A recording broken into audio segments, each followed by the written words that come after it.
Hello, what's up tonight, everyone? Welcome. Fine Thursday to you all, and what a wild day. Good to see you. What is up, Dylan, Hunter, Nalakilla, Thomas West, Serby, Affinity to Squirtle, Coralin? How is everyone doing today? Tuka buddy, good to see ya. So today, we have a couple of different plans today. We are trying to flip Invasion of Alara. I really want to see if it's possible. Awaken the Maelstrom seems so ridiculous. So can we actually play an Invasion of Alara deck and flip it? We're going to try that. I also want to try some Vampire Surprise. There's a new vampire in town. We got to go back to Explore to do it because it's a Sorin Imperious Bloodlord deck. But Ghalta and Mavren, technically the biggest, baddest vampire that has ever been printed, thanks to its dinosaur side. So in theory, Sorin, turn 3, Ghalta and Mavren, probably just win the game. So maybe we're going to try that. And then we also have, of course, one of the biggest leaks in the history of the game, McFly. Welcome to the Fishbowl. Thank you so much for your subscription. Big super for you. Thank you. If you missed it, oh my goodness. I don't think it, wait, it's bugged on Moto? I didn't even hear that it was bugged on Moto. Hey, see you, Vinny. Thanks for swinging by. Gotta go ahead and white ball a bunch of times toward a random ball. Hey, enjoy the golfing. Have you been inconvenienced by the land bug yet? I can't add basics nor search for basics in any, what? Really? Oh, that would be, you can't search for basics? That would be, I haven't got hit by that. Like in a game? Our deck is built around searching for basics. Hopefully we don't get hit by that bug. That would be a disaster.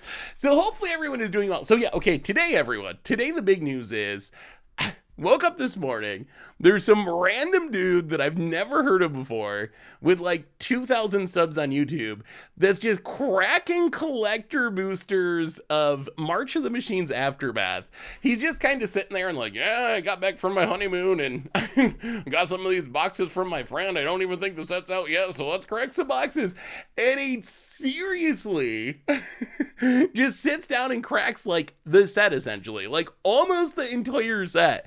So we have a ton of information. I want to give people a heads up in case you're someone who opts out of leaks, but I did want to, I mean, we got to talk about these cards. This is too big of news. Yeah, just crashly cracking some leaks. It's too big of news to not talk about it. So we're going to be talking about Aftermath at some point. I'll give you the heads up. So the video is pretty funny.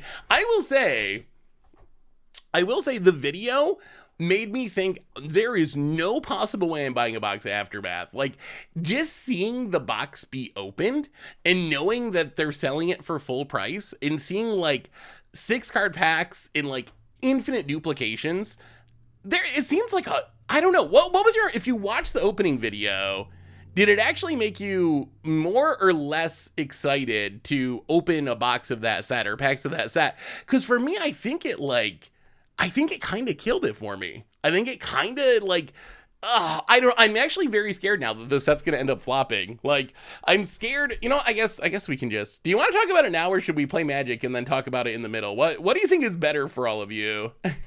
I want to give people the heads up. So if you want to opt out of leak stuff, you'll have a chance. All right, I guess we can just get it out of the way now. It is the biggest topic. Okay, so all right, let's do reminders. As I'm doing the reminders, this will give you a chance to, if you're someone who wants to avoid leaks, don't want to see it, turn on another stream for a few minutes and then come back as we're playing. But I'm gonna do the reminders and then we're gonna talk about these leaks in the set a little bit, and then we'll jump into the game. So replay YouTube this, we can find all the old streams, including this one in the future. Normal YouTube. Tomorrow we're actually doing some drafting, so we're gonna see what this set's like in limited, and there's so much stuff coming up on the YouTube, some really cool decks, so keep it out for all that. A reminder that our sponsor today is Card Kingdom. If you need some magical cards, you can get them over at cardkingdom.com/mtggoldfish. If you get a free goldfish sticker, just let them know you want one in your order notes and they'll hook you up. They're super cool like that. Otherwise, merch page, tokens, t-shirts, playmats, good way to support the stream and the channel and the site. Donations always appreciated, never required. $2 or more get your message read on stream. So okay, last warning. I'm gonna pull this page up on screen in a second. That is going to have cards from Aftermath on it from the leak today. So if you are trying to avoid leaks, this would be the time to avert your eyes, so to speak, for a few minutes as we discuss these leaks. Troy Monster, welcome to the Fishbowl. Thank you so much for your subscription. Big scoop, Jeffrey. Thank you. Last call if you're avoiding leaks. Okay, so the story again, and I'm gonna pull this up on screen. So the story again is, and I don't know if I believe this. The dude took and got 22 boxes, collector boxes of Aftermath from a friend who he had no idea where his friend got these boxes from. And he was, as he was opening them, he was like, I don't even think it's out yet. So he like had some idea that it was weird. But the end result is we have almost the full set of Aftermath. Aftermath is a set that's coming out in like 3 weeks. And it's a 50 card set that's supposed to kind of complete the story essentially of March of the Machines and kind of wrap it up. And there's some interesting stuff in here. There's no comments. It's all uncommons, rares, and mythics. We have a new donation from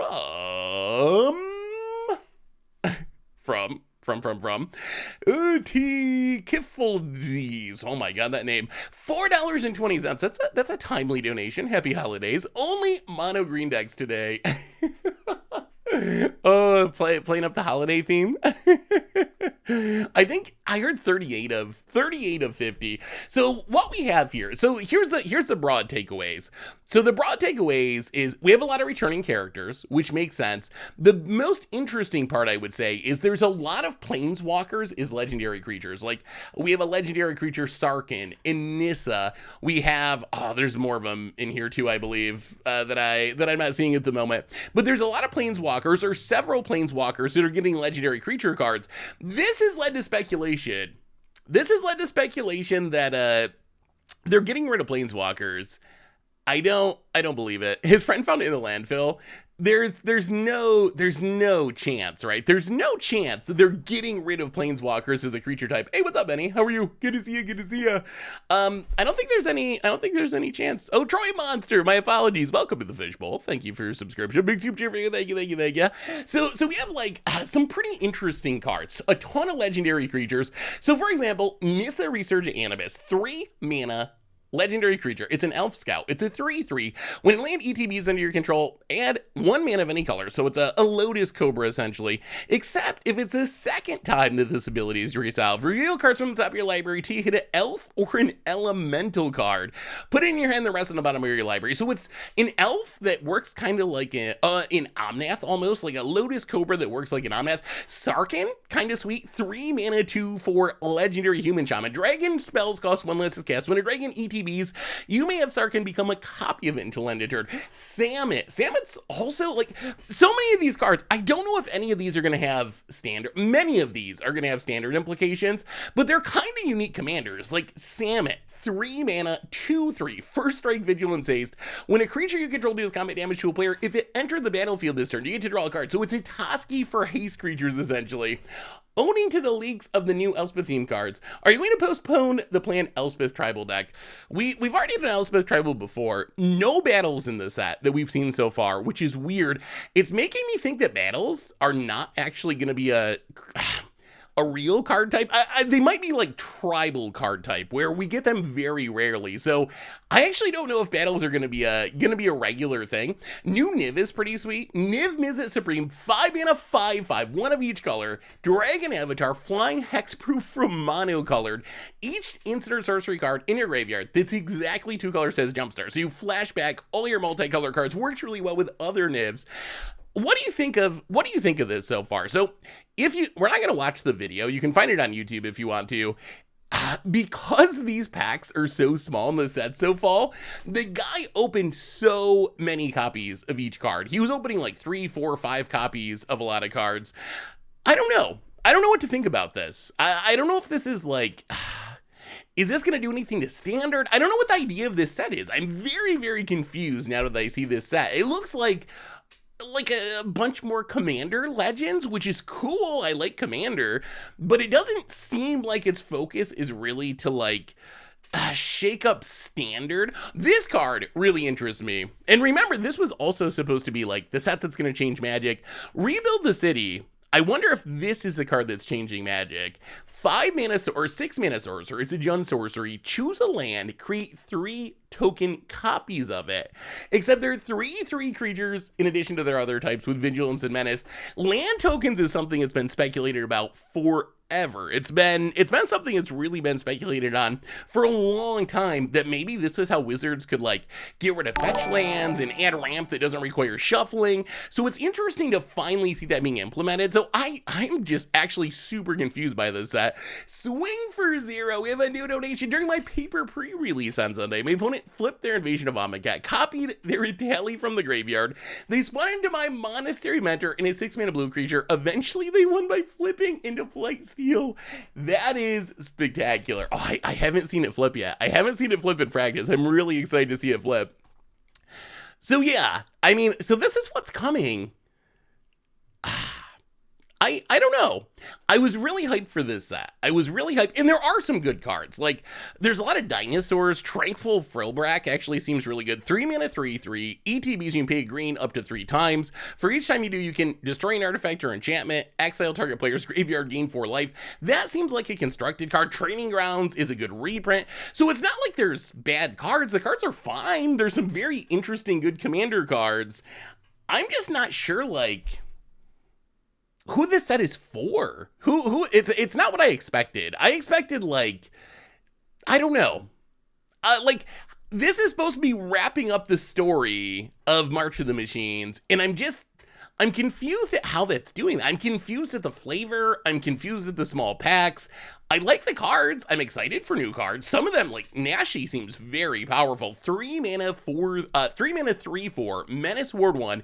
When it attacks, exile a legend or rat from your graveyard. You get to copy it and cast the copy. Like, that's a pretty powerful effect. What do you think? It does kind of seem like a Brawl set, doesn't it? What do you think of the idea that they're getting rid of Planeswalkers? Do you think that these Planeswalkers becoming legends, are Planeswalkers no longer going to be a part of the game? Like, is that actually a thing that's happening? Oh, if you want a good card, I'm pretty sure the most impactful card is going to be Reckless Handling. This card seems very, very, very good in Commander. 2 mana sorcery. It's in red. Search your library for an artifact, reveal it, put it in your hand, shuffle, discard a card at random. If it's an artifact that's discarded, 2 damage to each opponent. It is one of the best red tutors. Like, it only gets artifacts, but artifacts is a very red thing. Like, there's a lot of artifacts you'd want to get in a red deck. The artifact even going in the graveyard, if you get unlucky and gamble it away, isn't a bad thing. This is one of the best red tutors that we've seen, period, I believe. So many donations tonight. The Juice Caboose! Hey Seth, I pulled a Ragavan out at pre-release, but I can't tell how much it's worth or what the heck Halo foil means. It isn't shiny like other foils. Please help. Ooh, well, we can go over to, thank you for the donation, by the way. We can go over to mtggoldfish.com and let's see if we can pull it up. So it says, I wonder what the prices look like for these. So I assume it looks like this. Multiverse Legend, Halo Foil Ragavan. Prices are a little tricky at this point. Right now, we have the eBay Buy It Now price, but it doesn't actually show anything. Wow. I guess I'm not sure. So the normal foil, wow, wait, 248. Is it this one? Oh, that's a hit. I didn't realize it was that expensive. TCG mid is 250. I mean, I guess it's dropping, but yeah, the cheapest ones on TCG are 230. That's going to pay for your next year of pre-releases. I would say it's worth 200 plus. Nesmith! Yeah, it is confusing, isn't it? That's one of the problems with so many versions of things. Welcome to the Fishbowl for this 76th month. I don't want to be a downer, but I'm usually highly confused at the most choices being made about Magic lore and its pacing. Also, Mero has talked about Planeswalkers returning as legendary creatures. Something about too many actual Planeswalker cards in this set. I mean, I could see them minimizing Planeswalkers. So anyway, those are the leaks. We're not gonna post them on the website until they're official. So I guess you can find them over at Mythic Spoilers for the time being. So not gonna cover them officially. It's only like 3 weeks to spoiler season, but if you want more info, check out the YouTube video. Also, this card is something we've never seen before. I guess, like, in some ways, there are some unset aspects that are things we've just never seen before. Like, Defecation. Defecation, 2 mana enchantment. When an ETBs choose a Planeswalker type, Planeswalkers you control of the chosen type have hexproof, and as long as you control a creature, if damage would be dealt to a Planeswalker you control of the chosen type, would result in it losing all loyalty counters. Instead, you lose all but one. It's essentially worship. It's essentially worship for one type of Planeswalker. This is like the perfect... Oh, deification. That actually makes way more sense. I was wondering, why would you name this Planeswalker worship card Defecation? That is a weird choice flavorfully, but okay, that's much better. Deification. Yeah, that but it's a really cool card that's like Planeswalker tribal support, and that's something we haven't seen before. We've never had a card that cares about the type of a Planeswalker. That's something brand new that we've never seen in the history of the game. We got land tokens, so maybe as we dig into all the intricacies of this set, maybe we will see the game-changing stuff. So anyway, that's Aftermath. Like I said, we're gonna be getting more of this in the near future. There's plenty of defecations to go around. Might be our most amazing mispronounce. In my defense, it's a leaked vid. Look at how glary that is. Look at where is this card? Like, where is the card? Look at the glare.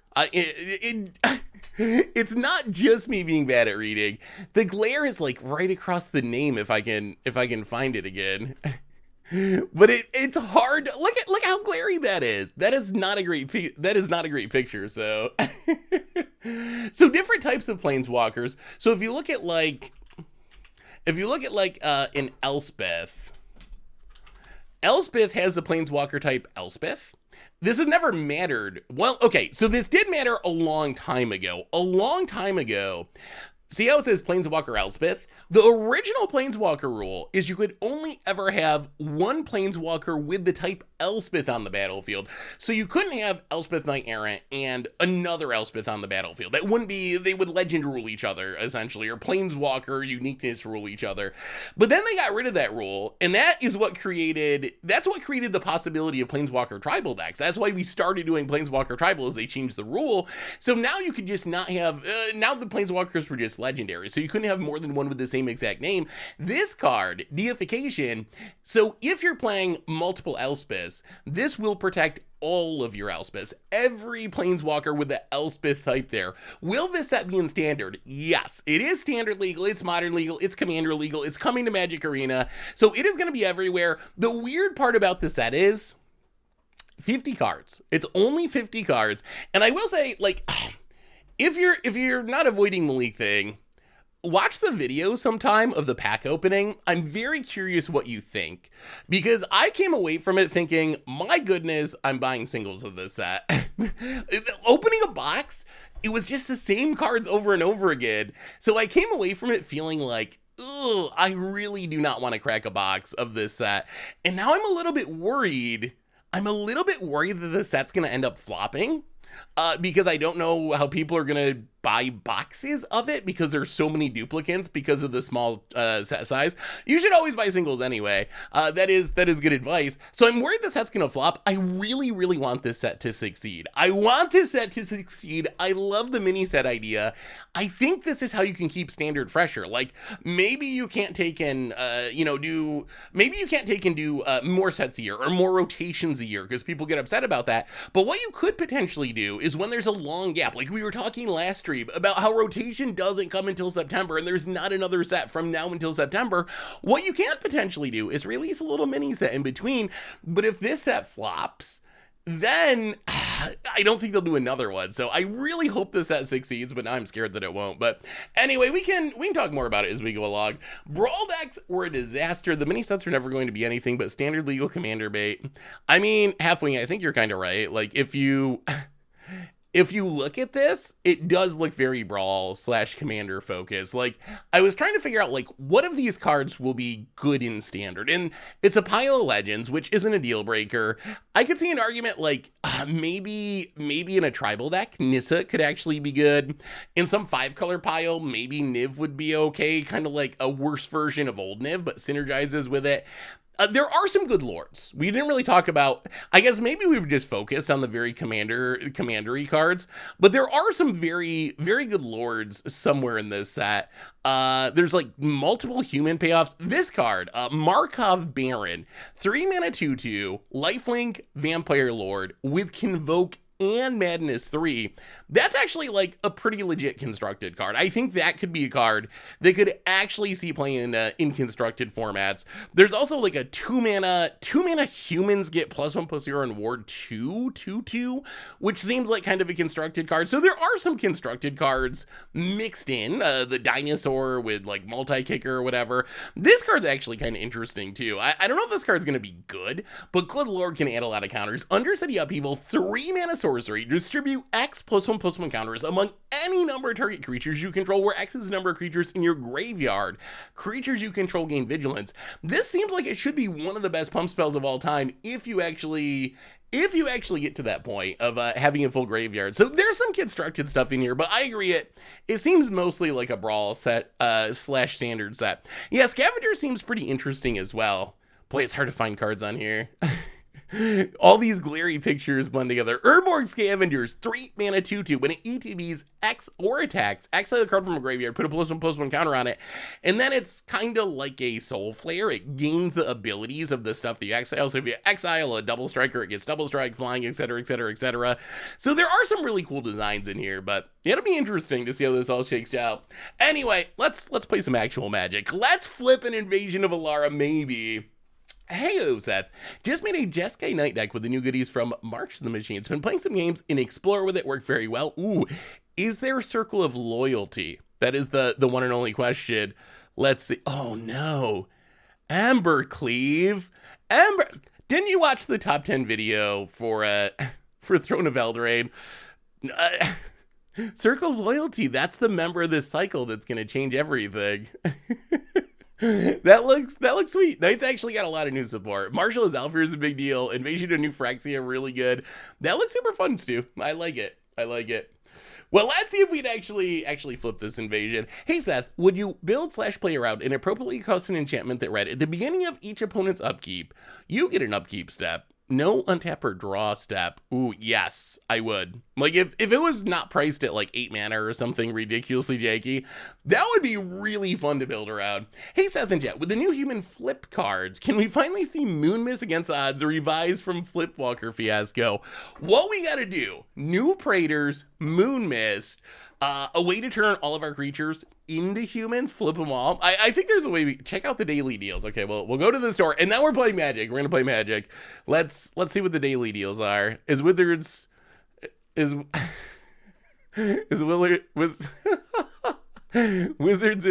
celebrating the holidays today with Solar Blaze, Creeping Trail Blazer, Cloud Blazer, smoke them if you got them, Embereth Sky Blazer, Ordeal of Mountains Blaze, light 'em up, and Urbras Anointer.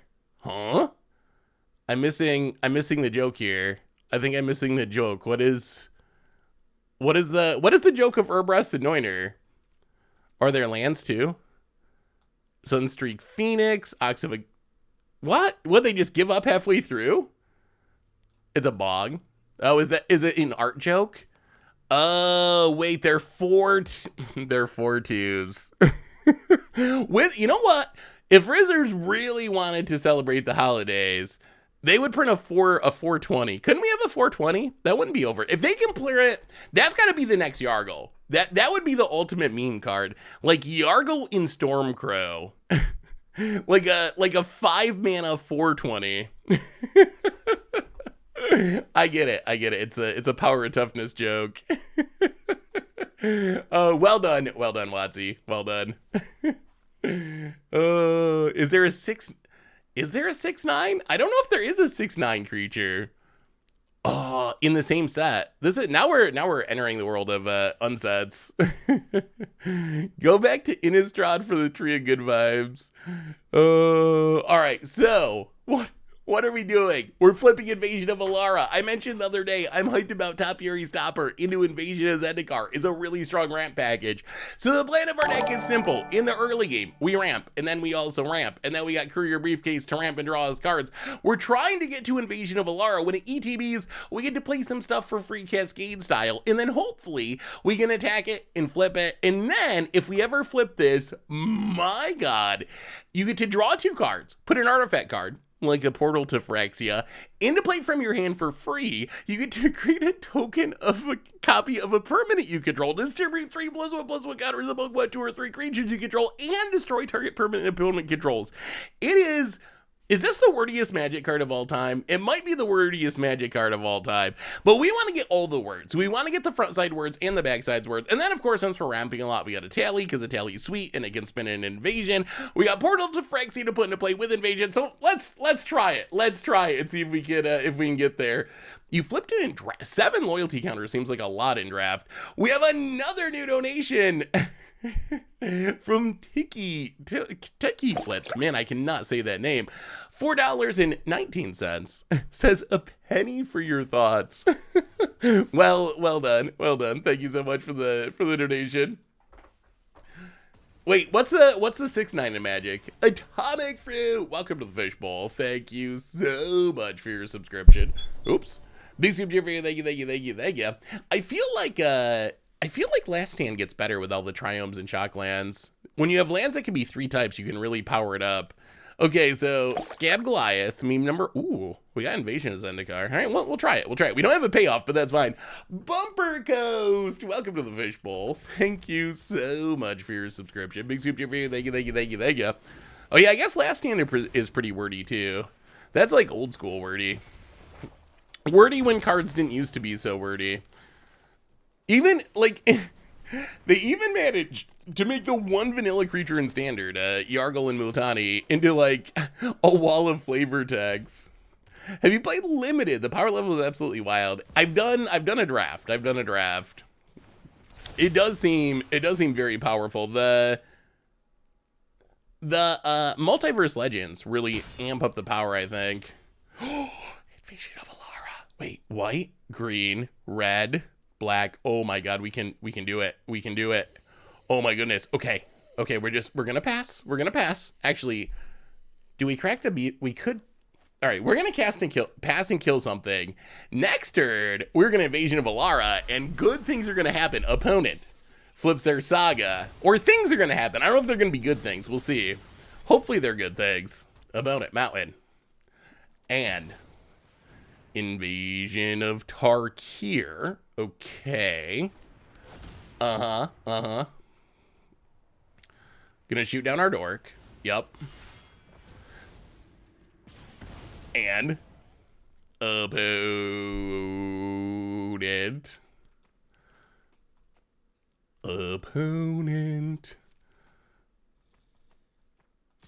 goes attacking. All right, kill the bloodthirsty adversary.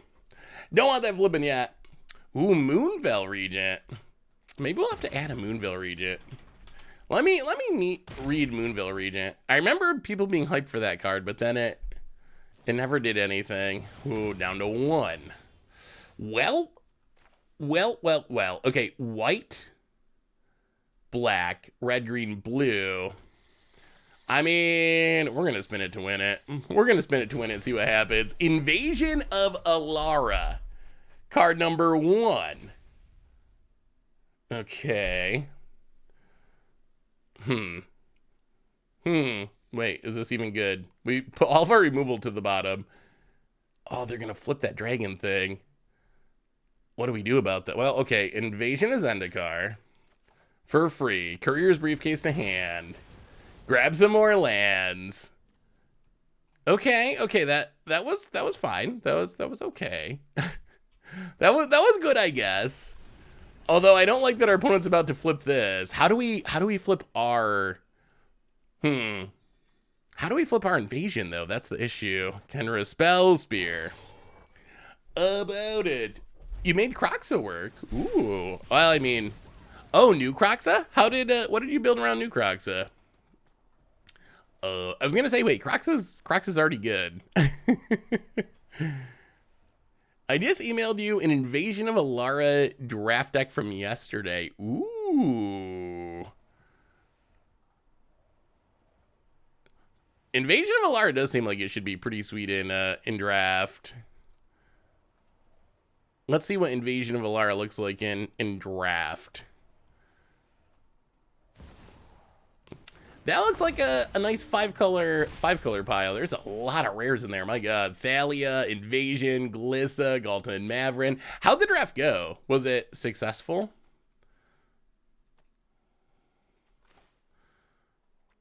Oh, we did this in a way that we can't even cast a tally. That's awkward. That's super awkward. Well, okay, top Eerie Stomper. Do we even survive a turn to cast this a tally?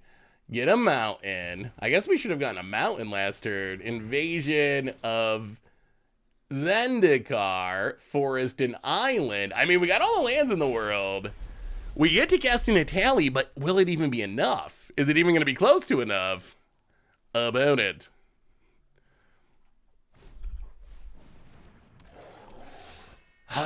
So Briefcase puts us down a mana, so we would have been 1 mana short. Opponent hits us to 8. Oh, what do we do? What do we do? How do we not die to the dragon? How do we not die to the dragon? Invasion of Alara can't even hit us any removal. Is it just a tally? Spin it to win it? It's gotta be. I think it's gotta be. I mean, we could hit a go for the throw or a maybe Invasion of Alara is better. Go for the throw would be good. If we can kill this, we can probably survive. Maybe we wait on a tally. Yeah, let's keep invasioning. Come on, we need removals. We need removals. No. No. Oh, we're so dead. Now we're like literally dead. Go to combat. Attack Invasion of Zendikar. Opponent blocks. Yeah, we die. We just died to the dragon. Invasion of Alara betrayed us. We cast 2 and it wasn't even good. You do love your Moonveil Regents, don't you, Halfwig? I mean, I guess we're not technically dead on board, but we're theoretically dead to everything. Okay, well, actually, we're not technically still dead because we can crew. Okay, opponent triggers prowess a bunch. Yeah. Oh my God, their top card is damage. Oh no. Oh, they spun into damage. Well, that's actually kind of disappointing. We cast multiple Invasions of Alara and they did nothing. They did still nothing.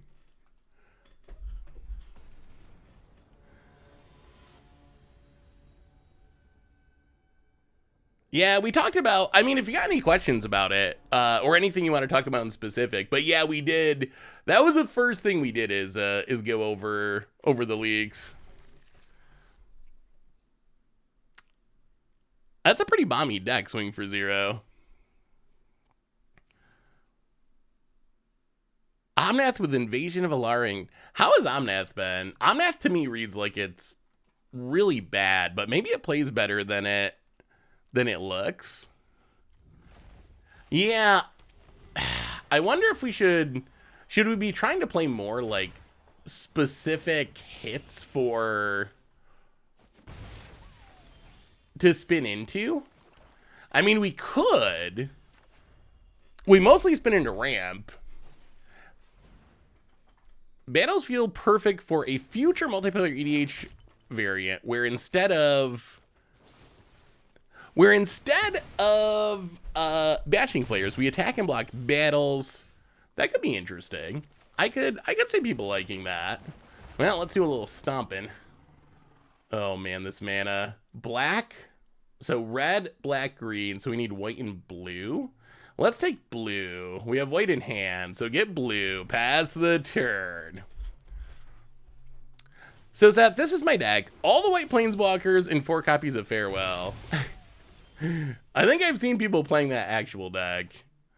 That sounds like a real thing to me. Come on, Alara. Come on, Alara. Opponent draws land number 2. Probably a bad thing. I really don't want to leyline binding a Phoenix chick. That feels so bad. Bloodthirsty adversary. Well, let's cycle Jetmir's Gardens. Oh, invasion. I mean, we get to flip it. That might be enough. Maybe.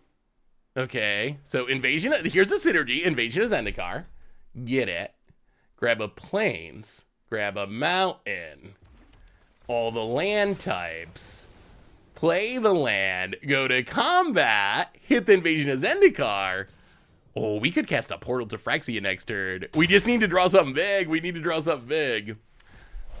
Yeah, this set almost seems designed for Historic Brawl. I feel like it's almost like specifically designed for that format, which is, I mean, I guess good. Historic Brawl keeps getting more and more popular, and it is a fun format, so designing for it makes sense.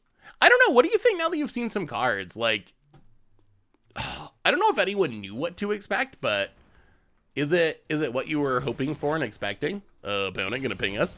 We got another new donation. Lucid. Oh, EDH night. I was wondering how this went. Oh, Seth, EDH night last night went well. Didn't actually blow up many lands.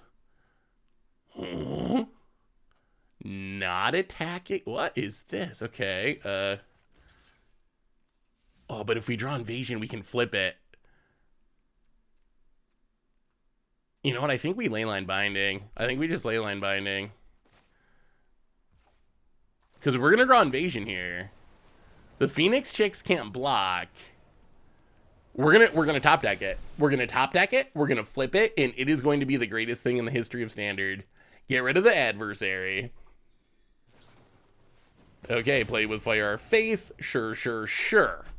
It's coming. It's coming, I have faith. Didn't blow up that many lands with my land destruction, but ended up winning 3 or 4 games. Glacial Chasm is super... Oh. Okay.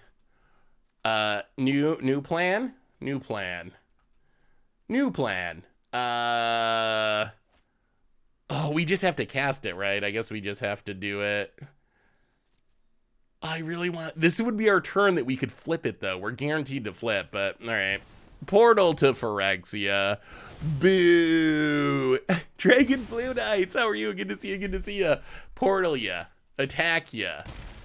Sadly, no invasion on the battlefield. We gotta find it. We want the flip. Oh, I'm glad it went well, Lucid. Opponent. Invasion of Tarkir. Gonna burn our face. Haha. Who's got the Phoenix chicks now? That's a cut down. Green. Oh god. Red. White. Green. Blue. Black. Red. White. Green. Okay. Cycle. We gotta do this. We need the flip. Well, okay. I guess we're gonna win the sad way. Just a portal to Phyrexia. Opponent gonna flip the faces. I mean, winning's good, but we don't want to win. We want to flip invasions. Kenra Spellspear. All right, we get another. An opponent scoops it up. Here's my, this is a Croxa Breach deck. Went 14-2 back to Mythic. Both losses were to Mono Red Burn, which didn't find Croxa. Ooh. Let me take a look halfway. Ooh, Italia's. Oh, this is kind of like what we were playing on stream, right? This reminds me kind of the Hellraiser deck that we played during early access. Yeah, that looks sweet. I mean, a lot of huge reanimation. I will say, Breach the Multiverse, if you can actually cast it, is way more powerful than I expected. Like, it is actually a really strong card.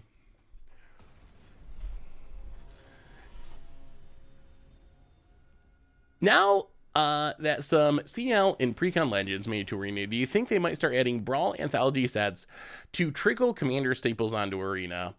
If Wizards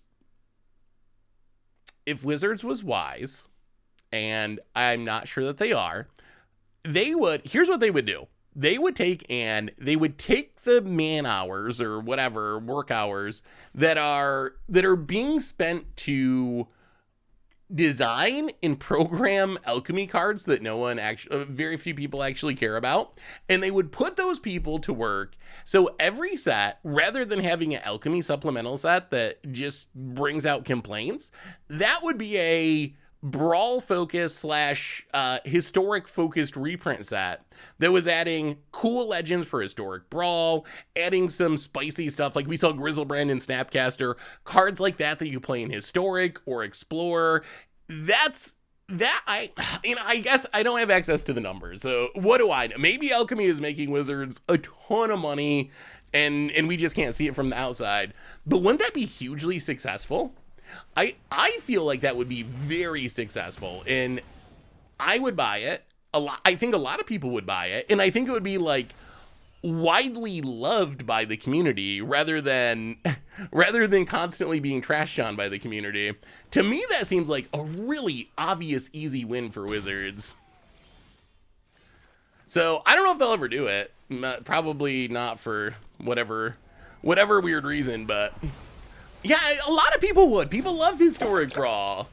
Justerbs, welcome to the Fishbowl. Thank you so much for your subscription. Big soup to you. Thank you. I have an 18-pound land whale that needs my attention. She'll go and deal with my cat. Hey, see ya, Magikarp. Oh, 18 pounds. That's, oh no. What a fast start for our opponent. Yeah, mono red on the play seems like a nightmare for our deck. Been brewing, trying to make Ishin battles happen. Ooh, wait, how does Ishin interact with battles? Would you rather your opponent have a 100 duck or 100 horses? Depends on what removal I have in my hand. Yeah, well, nice start, aggro. It depends on my removal. Honestly, from a win-loss perspective, I think the 100 would be much easier to deal with. One big creature that dies to everything. On the other hand, 101 not ever beating that. Ishin Dragon seems fun. Flip Dark here would just end games. Flip Dark here is pretty good. It is pretty good. Can you look at my domain aggro list and tell me what you think? Yes, I'd love to. Hey Seth, wanted to share this legit Storm deck in Standard I put together, getting put together after being crushed by Urbrask, Reckless Impulse, Proliferate. Ooh. I mean, we have wanted to see Urbrask do something. we have really wanted to see that happen. So far, we have not been able to make it happen. Opponent. But maybe Storm's the way to go. Maybe we need to be a dedicated Storm deck. Well, play the tap land. I mean, this hand's gonna ramp into big stuff pretty quick. Hopefully quick enough. Fable is a little scary. Alright, opponent does exactly have Fable, which is a little scary. Opponent gets in, hits us. Well, alright, top area stomper. Grab a land. We really got to do better at winning die rolls. I guess we need black. We don't have any black mana. Not good at playing first. Opponent gets to do. So the nightmare here is they either discard a Trox and reanimate it, puke, Or they make a treasure and then invoke despair, also puke. Okay, Archfiend of the Dross is also pretty bad. Opponent goes attacking, makes a treasure. Go for the throat. Ugh.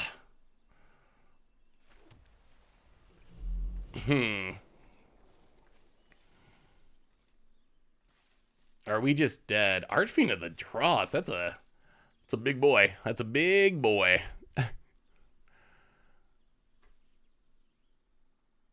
Yeah, mono red's like very cheap and reasonably good. I mean, if we play Invasion, we're just gonna die, right? Like, we can't flip the Invasion.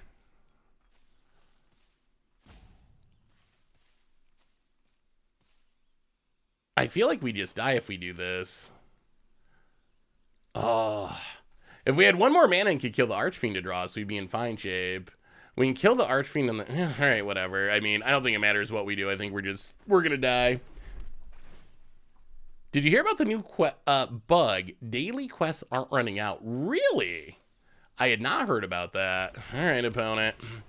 Go ahead and kill us. Found a pretty sweet budget list for a standard. Ooh, boy, we got so many lists to look at.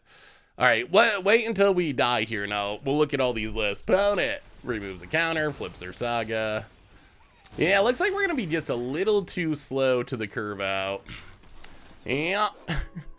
Boy, these aggro curve outs. Apparently, not great for us. What happens when the set is about to switch over? I'm confused. Like when a new set is about to release? Well, apparently Invasion of Alara will never flip. We might be on to vampires. We might be on to vampires soon. Oh, we gotta flip it though.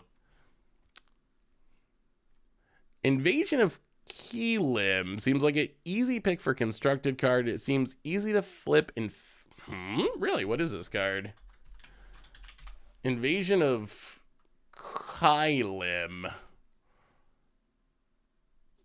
Oh. The front side's so overcosted, though. This one, for me, the front side just kind of kills it. Like... 4 mana for a pump spell is just...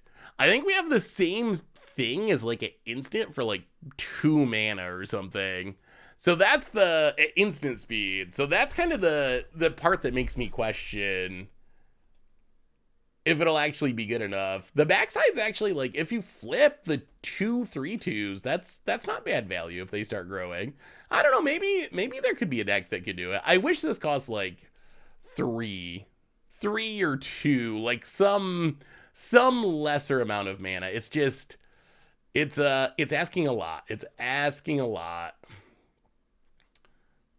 But it would be interesting to try. Well, all right, we get to play first. All right, let's see. Let's see these decks. Ooh, Standard Affinity. Yeah, Standard Affinity. I could see that being a fun aggro deck. Halo Hopper seems like a good addition. Kind of an almost Frogmite. That seems like a sweet budget option. If you can dodge the sweepers. Seems like it should have a pretty fast clock. I like the super aggro plan. Yeah, that looks cool. I like it. Let's see this. So this is the Ouroboros Storm deck. Oh, okay. Okay. So, I mean, it seems like if you flip Ouroboros, it could be pretty sweet. Still, I mean, we might have to try it. We can try it. I'm still like, so this seems like a deck that is all in on Ouroboros. And just looking at the deck list, I'm still kind of like, I don't know. Aren't I just going to play Ouroboros and it's going to die? Also, only 2 Ouroboros. 2 Ouroboros is not a very high number. if the goal is to flip Urabras. But I do like the focus on flipping Urabras. That does look sweet. Well, Jetmir's Garden. I mean, we got the invasion. We got a leyline binding. We're on the play. If you duress opponent, I swear, opponent. Come on now. Yeah, there's no real payoff. Opponent takes our fun card. All right. Well, new plan. Ramp into a tally and kill you because you won't let us do fun things. Opponent. Blood Tithe Harvester. Well, we draw more lands. We pass more turns. Opponent untaps. Sultai Legends. Interesting. What does your Sultai Legends deck look like? Sultai is kind of a unique color for Legends. And opponent has a Fable of the Meowbreaker. Well, we do have one of the only clean answers. It is a 4-mana answer, but technically Unleash the Inferno does take care of all of Fable of the Mirrorbreaker. So that's something. That's something. We haven't hit any ramp, which is sad. About it. Yeah, it's game 2. Really? Really? All right, opponent. Ooh. White, blue, black, red, green. Okay. Invasion of Alara. Invasion of Alara. We will take a Invasion of Zendikar for free. Okay. Okay. I mean, opponent's going to go off. They have all their stuff. That's very, very, very frightening. But we found Invasion of Alara. We got a tally on the battlefield. Opponent going to ramp and do all that stuff. Okay. We might be okay. We might be okay. Can we flip it? Can we flip it? Opponent discards 2 cards. After missing land drops, they discarded a land. Reckless Stormseeker. Well, this is, I mean, obviously a lot of damage. Opponent. Huge attack. Makes the treasure. Fable the Mirrorbreaker busted. Down to 6. We will play a tally. Hope to spin into something good. Come on, deck. Okay, so Reckless Stormseeker. An attack. Oh my god. Oh my god. Oh my god, we're gonna flip it. We're gonna flip it. We're gonna flip it. We're gonna flip it. We're gonna flip it. Oh my goodness, we're gonna flip it. Oh my goodness, we're gonna flip it. It's gonna happen. It's gonna happen. Oh my god, go for the throat. You, out of here. Go for the throat from our deck. You also out of here. Oh my goodness, it's happening. It's happening. Oh, the value. The value. Stormseeker. We will go to combat. We will haste up this Atali. That Atali is going to attack Invasion of Alara. Yes. Yes. Hit it. Flip it. And the value has come. Oh my god. Draw 2. Artifact into... Okay, so target player draws 2. That'll be us. Target permanent an opponent controls. That'll be the Blood Tithe Harvester. We draw another invasion. We put Bankbuster into play for free. We will copy our Atali. Seems fine. And put some counters on our... Actually, let's put them all on Atali. Oh, this was beautiful. This was beautiful. Atali triggers. Number 3 of the turn. Bankbuster. And duress you. Hey,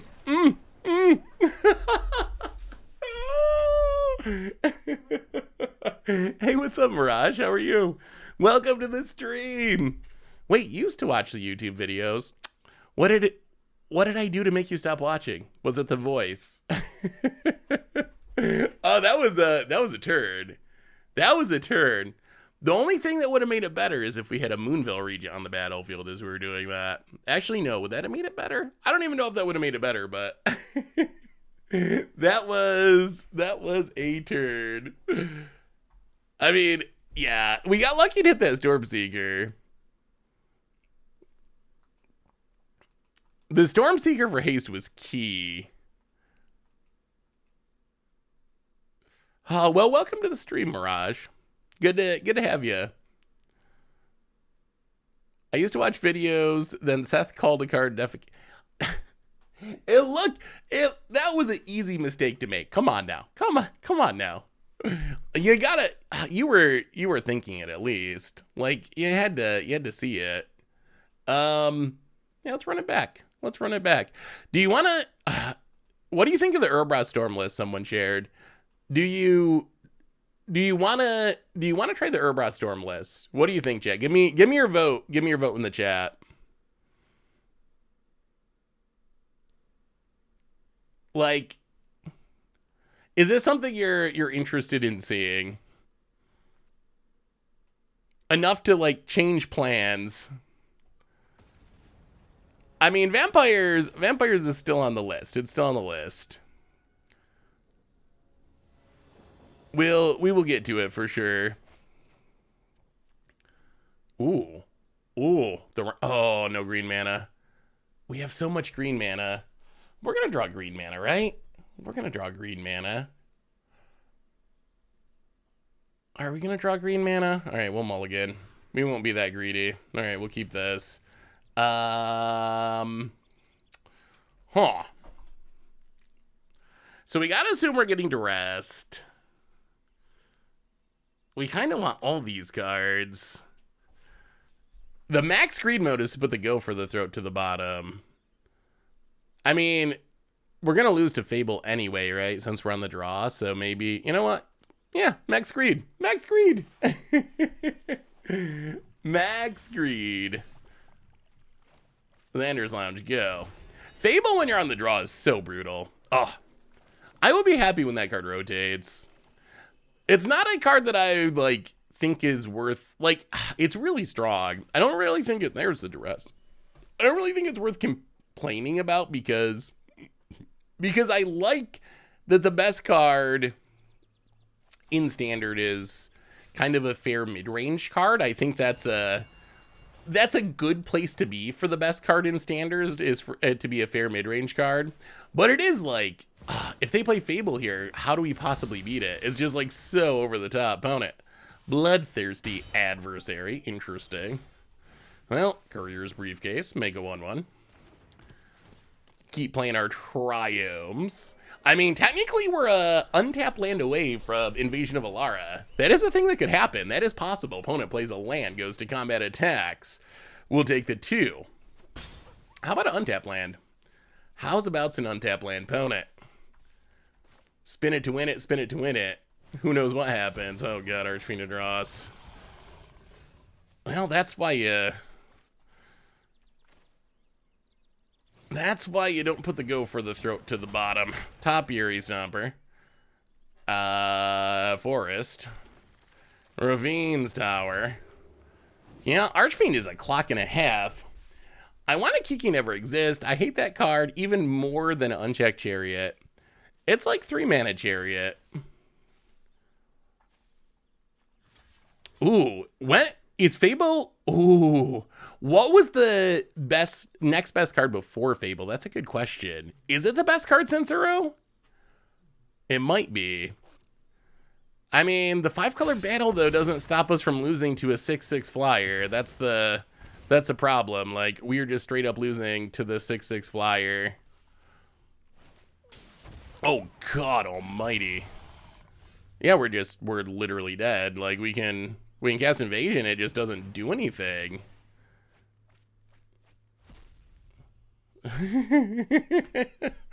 Wow, Archfiend Dross. That's a magic card. That is a magic card. Yeah, we lost it twice.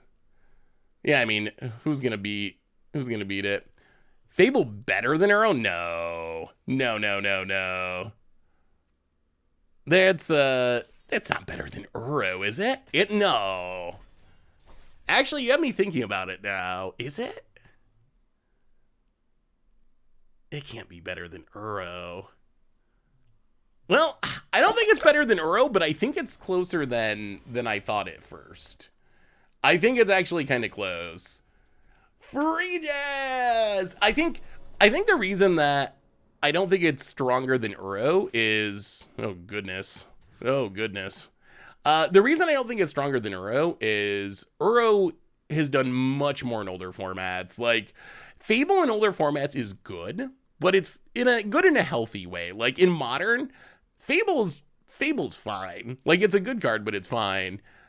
In older formats, Uro is like straight up bannably broken, get it out of here good. So I think that's why I would still vote for Uro. Segovia turns. Let me see, Corneas. Segovia? I mean, I do like Invasion of Segovia. If you can get it to flip, it can do some big things. The synergy with Third Path Iconoclast looks really sweet. Yeah, that looks fun. You know a card that... So I actually built... I could not win with this deck, but I built a Chandra deck. Chandra could be very good in this deck, I think. Like, Chandra is another really good way to go off with turn spells. Maybe there's, like, a Chandra Invasion of Segovia deck. That actually sounds sweet. Now I kind of want to build that deck. Because one of the things I kind of didn't think through about Chandra is it's 2 damage to, or it's X damage to whatever, to multiple things. That's actually a really good way to flip battles. Like, a surprisingly good way to flip battles. Love this frame of the jank. Standard needs Blood Moon. I'm down for a standard Blood Moon. I just want to see the arena complaints. Standard Blood Moon being okay, so let's say Gavin Verhey opens one ring in his YouTube video, or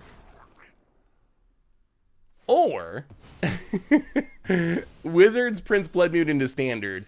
Which would cause the bigger uproar in the Magic community? Which would cause people to freak out the most? Are we just keeping all of these? So we got to sack our Courier's briefcase to kill this and this. 1, 2, 3. I mean, let's pitch a tally for now. Pitch a tally, draw a card, Top Fury Stomper. Well, Unleash the Inferno, kill you. Oh, I hate losing the briefcase. We had plans for that. But kill you, and also blow up you. Play Zeator's Proving Grounds, hit you for 1. Out of here, Fable. Blood Moon would make standard players so salty. Oh, I could not believe the salt. The salt level would literally be off the charts. Opponent, Toxic Beast, to a portal. I mean, we're a minute away from that working, but alright. Top Fury Stompa. Grab a... Oh, we have all of our colors, right? We'll just grab a swamp. Grab a swamp, play a forest, pass the turn. Up out of the depths. Yeah, I haven't seen Luca in standard. That's kind of a surprise. Opponent. Invasion of Urgamon. I like Invasion of Urgamon quite a bit. I think Invasion of Urgamon's actually pretty good. No looting. Interesting. Opponent, Blood Tithe Harvester. I mean, if they don't kill any of our stuff, we get to start copying the Top Fury Stomper, which is sweet. Opponent passes. Bank Buster. Well, I mean, we're going to go for it. Copy the Stomper. Grab a land. Keep the ramping going. Grab an island, since we don't have one yet. Go to combat. Luca. Get that out of here. Opponent. Blocks. Wow, they're going to try to save the Luca. I was not expecting that. Okay, sure. Luca lives. Reckoner Bagbuster. 1, 2, 3, 4, 5, 6. Oh, we're close. We're close to this portal. We're close to the portal. Vampire Surprise is a Explorer deck that's trying to put Ghalta and Mavren into play with Sorin on turn 3. Topiary stomping.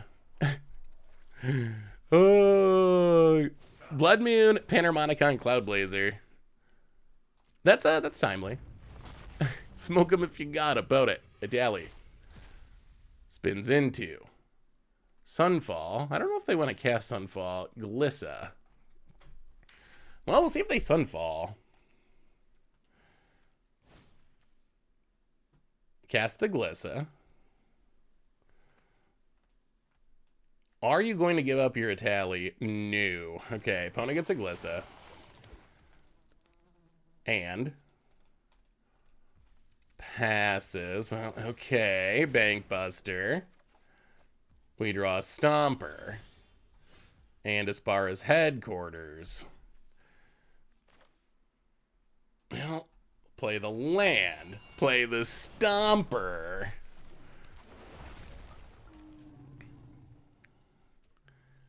Grab a Plains. I mean, we do get to Portal next turn. Does this Wrath us? Basically. More or less. Well, I mean, I guess we get Wrath and then we Portal. I guess that's the plan. Yep, pass the turn. Go ahead, Atali.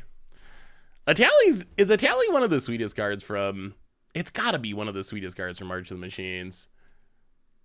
Maybe we end up being sick of it eventually, but for now, I enjoy Atali. I think Atali's pretty fun. Would Goyf even be good in Standard? I don't think so. I think it would probably be pretty bad, honestly. Well, do a little more stomping. Grab a mountain. Actually, we don't even care if they flip, do we? Okay, sure. Opponent. Harass our board with Luca. Luca actually did some work there. It's a surprising amount of work. Still really like Chancellor of the Dross in Vampires in Modern. Opponent goes for the throat. Well, now we'll crew. Opponent. I mean, what our opponent doesn't know is we have Portal to Phyrexia.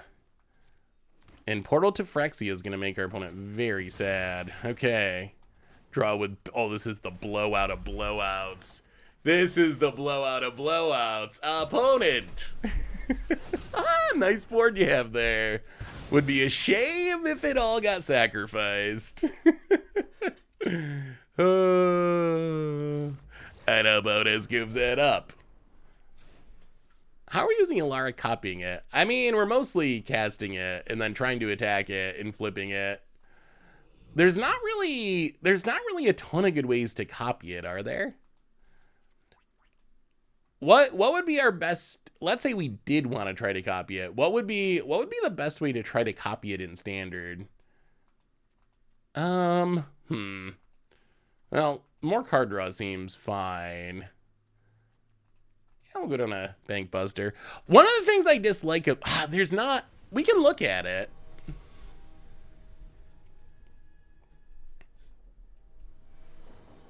My take on Sultai Legends. Ooh, let me take a peek. Yeah, okay, a little slow.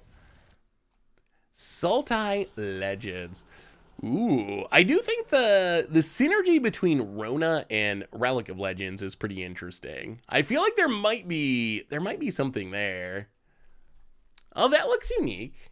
This is a very different take on Legends. How is Deeproot Wayfinder bad? Deeproot Wayfinder was one of the cards that I had pegged to be like the worst in this set, like literally the worst. How is it played though? I'm working on a very janky way to copy it. The artifact that makes everything an artifact, and there's a few cards that copy artifacts. Oh, yeah. Mycosynth Lattice. Or Mycosynth Wellspring. I didn't realize, Stone Rain, you sent me a deck with that a while ago, right? You sent me a deck with that a while ago.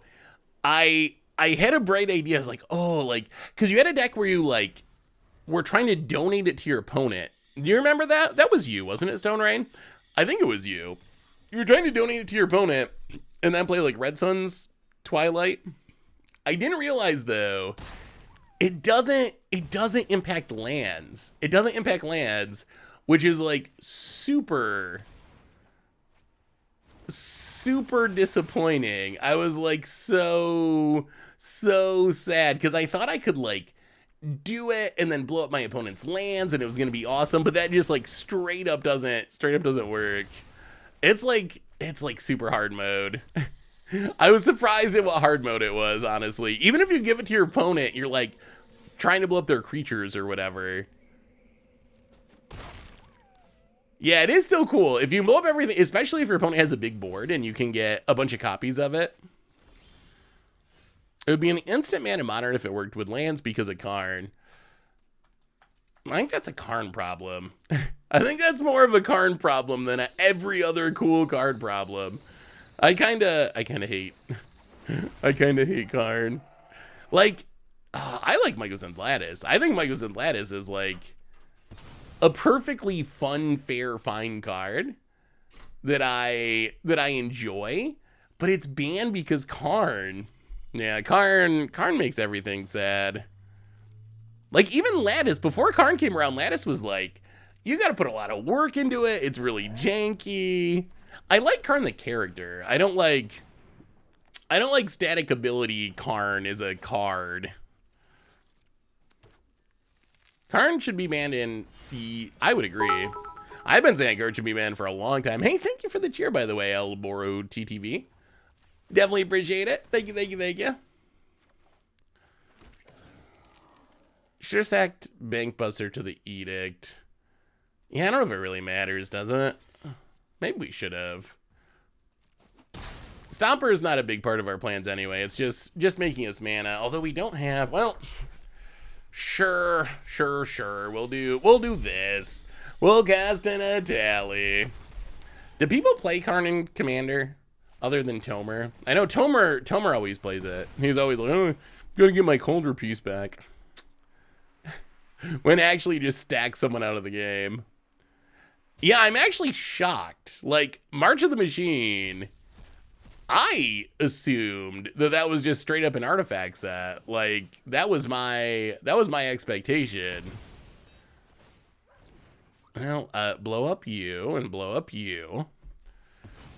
And get a Stomper. But where's our invasion? Yeah, Joda keeps getting more and more tools. The Aftermath cards seem great for Joda too. There's so many powerful legends. Get it at ya. Yeah, aren't they, Pepper Smoke? I was surprised. The power level seemed not super high. Like, there's cool legends that like would be cool for Brawl or Commander or whatever, but there's not much that's like, I don't know. There's not much that stands out as like super pushed, and I guess I was expecting super pushed. Well, do a little stomping, flip the invasion. Oh, where's our Invasion of Alara? Where's our Invasion of Alara? What format is Aftermath? Aftermath it's a standard set, so it's legal everywhere. All right, Fable the Mirror Breaker. I feel dirty, like, I feel dirty having to put Fable or Bankbuster in my standard decks, but then at the same time, I feel like you just have to. I feel like there's not really a decision to make for the most part if you want to keep up with the other standard decks. About it. Battles are pretty sweet. Oh my god. All right, opponent's doing Atali things. Atali, Fable the Mirror Breaker. More Atalis, spins it to win it. Oh goodness. Oh boy. Okay. Oh, they hit our Invasion of a... That's not allowed, opponent. Opponent steals our Invasion of Alara and also has a Terra Sunder. Oh, brutal. Prism kill him. Welcome to the fishbowl. Gets back the Shieldra. Thank you so. I mean, we do have this portal to Phyrexia, so I guess we kind of wreck our opponent anyway. But yeah, Tally does some gross things. I kind of love that card. Opponent.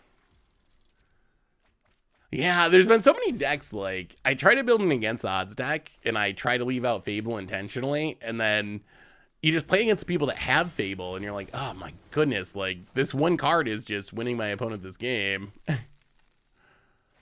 Really? You think Atali's that good? I'm really wondering if it's better than Atraxa. I mean, I guess it's like if we end up in a world, if our new standard is, wow, opponent's going to town over there, pitches Viseju. If we end up in a world where the best cards in the format are Italian Atraxa, that would be kind of hilarious. That's like the timmiest of Magic. Yeah, opponent did some serious work. Thankfully, we do have our own Itali and a Portal to Phyrexia. Actually, okay, let's untap, upkeep, kill Sheoldred. Also kill the Fable of the Mirror Breaker. Oh, that doesn't work. Just kidding. Draw a card. It's an... All right, our turn. Our turn to do Itali things. Itali. Spins into... Oh my god, Cruelty of Gix. Okay. Yes, Cruelty of Gix. Is there... What's in the graveyard? Is there an Itali? You know what? Let's do Itali Wars. Oh, an opponent scoops it up. Opponent scoops it up. I have a story about old planeswalkers that were trapped in a pocket reality that are pre-mending power level, and 3 of them have a terrible secret. Plus, it would introduce a plane made of dreams and nightmares. Dream and nightmare plan sounds. Opponent couldn't take it. Too many Italis. Too many Italis. Oh, too many. I mean, is there a way we can make this deck spicier? Okay, chat. Give me... So here's what we're going to do. We're going to go... Let's see. Down 1 Sunfall. Down 1... Fable of the Mirror Breaker. Down 1... Reckoner Bankbuster. And... How many lands are we playing? 25. We can't really go down a land. All right, chat. That's 3 slots. There's a minimum of 3 slots. Give me your spicy pick to add to the deck to up the spice level. Oh, we're not calling Invasion of Alara. We're not calling Invasion. No. Okay, I knew you were gonna say that, Halfling. I will add 1 Moonville. I will add 1 Unwo. Moonveil. Okay. Whenever you cast a spell, you can discard your hand. If you do... Actually, wait, is that even...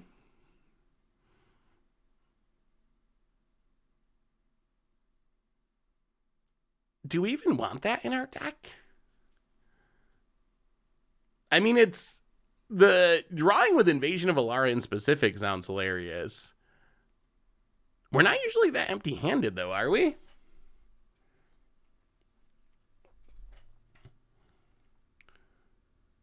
But do we want to discard our hand? Like, I could see discarding our hand for... Invasion of Alara, for sure, to draw 5. Good with Unleash the Inferno. A lot of the other cards, though, I don't think we want to discard our... You know, I will add... You know what? For you, we will add 1. I love the Innistrad Dragons. Look at him. It is a pretty sweet dragon. What about Invasion? Ooh, we haven't tried Invasion of Chandelar. Oh, you know, I actually really like that. I do really like that. Invasion of Chandelar. Good suggestion. New Jin. How do we get 7 cards in hand, though? Whenever it gets a non-creature spell, mana value 3 or greater. Oh, it's an expensive card. Ooh, Omnath? Let me look at Omnath. Is there any way? Okay, so 5 mana or 4 mana. Can store up your unspent mana as black mana. Beginning a print card on my main face, look at the top card of your library. You may reveal the card. If it has 3 more colored mana symbols in its mana cost, make 3 mana of any combination of colors and put it in your hand. If you don't, put it in your hand. So it draws you a card each turn no matter what, right? So no matter what, you draw a card. And if it's a Invasion of Alara or Unleash the Inferno, we make mana. Ooh, Mom. Double up. I mean, you never gotta ask me twice about a Mom. Is there anything that can actually... Oh, wait, what is... You know what spell I'm interested in? I'm very interested in C double. It takes a lot of mana, but we have a lot of mana. What about C-Double? Also, C-Double's hilarious against other people playing big things, and a lot of people are playing big things. Jaiko! Welcome to the fishbowl. I kind of wanna try it. I really like the idea of this card. Welcome to the fishbowl. Thank you so much for your subscription. Big super cheer for you. I like the idea of Invasion of Alara. We have increased the curve of our deck. You know what? Actually, as much as I love Mom, I really want to try C-Double. I think C-Double would be super sweet. Yeah, I'm kind of sick of Atraxa. Atraxa would be good in the deck, but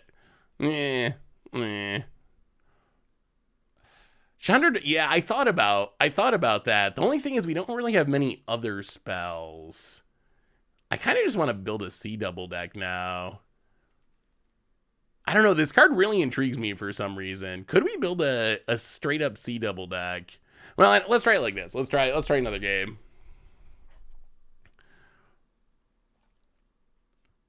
Oh, you're right. Because we Atali into C-Double. Oh, that actually sounds... Oh, I kind of want another C-Double. Can we add another C-Double? Dare we? Dare we add 2 copies of C-Double? Might we? Might we actually? I kind of just want... I want all of them. I don't know why I like the idea of this card so much.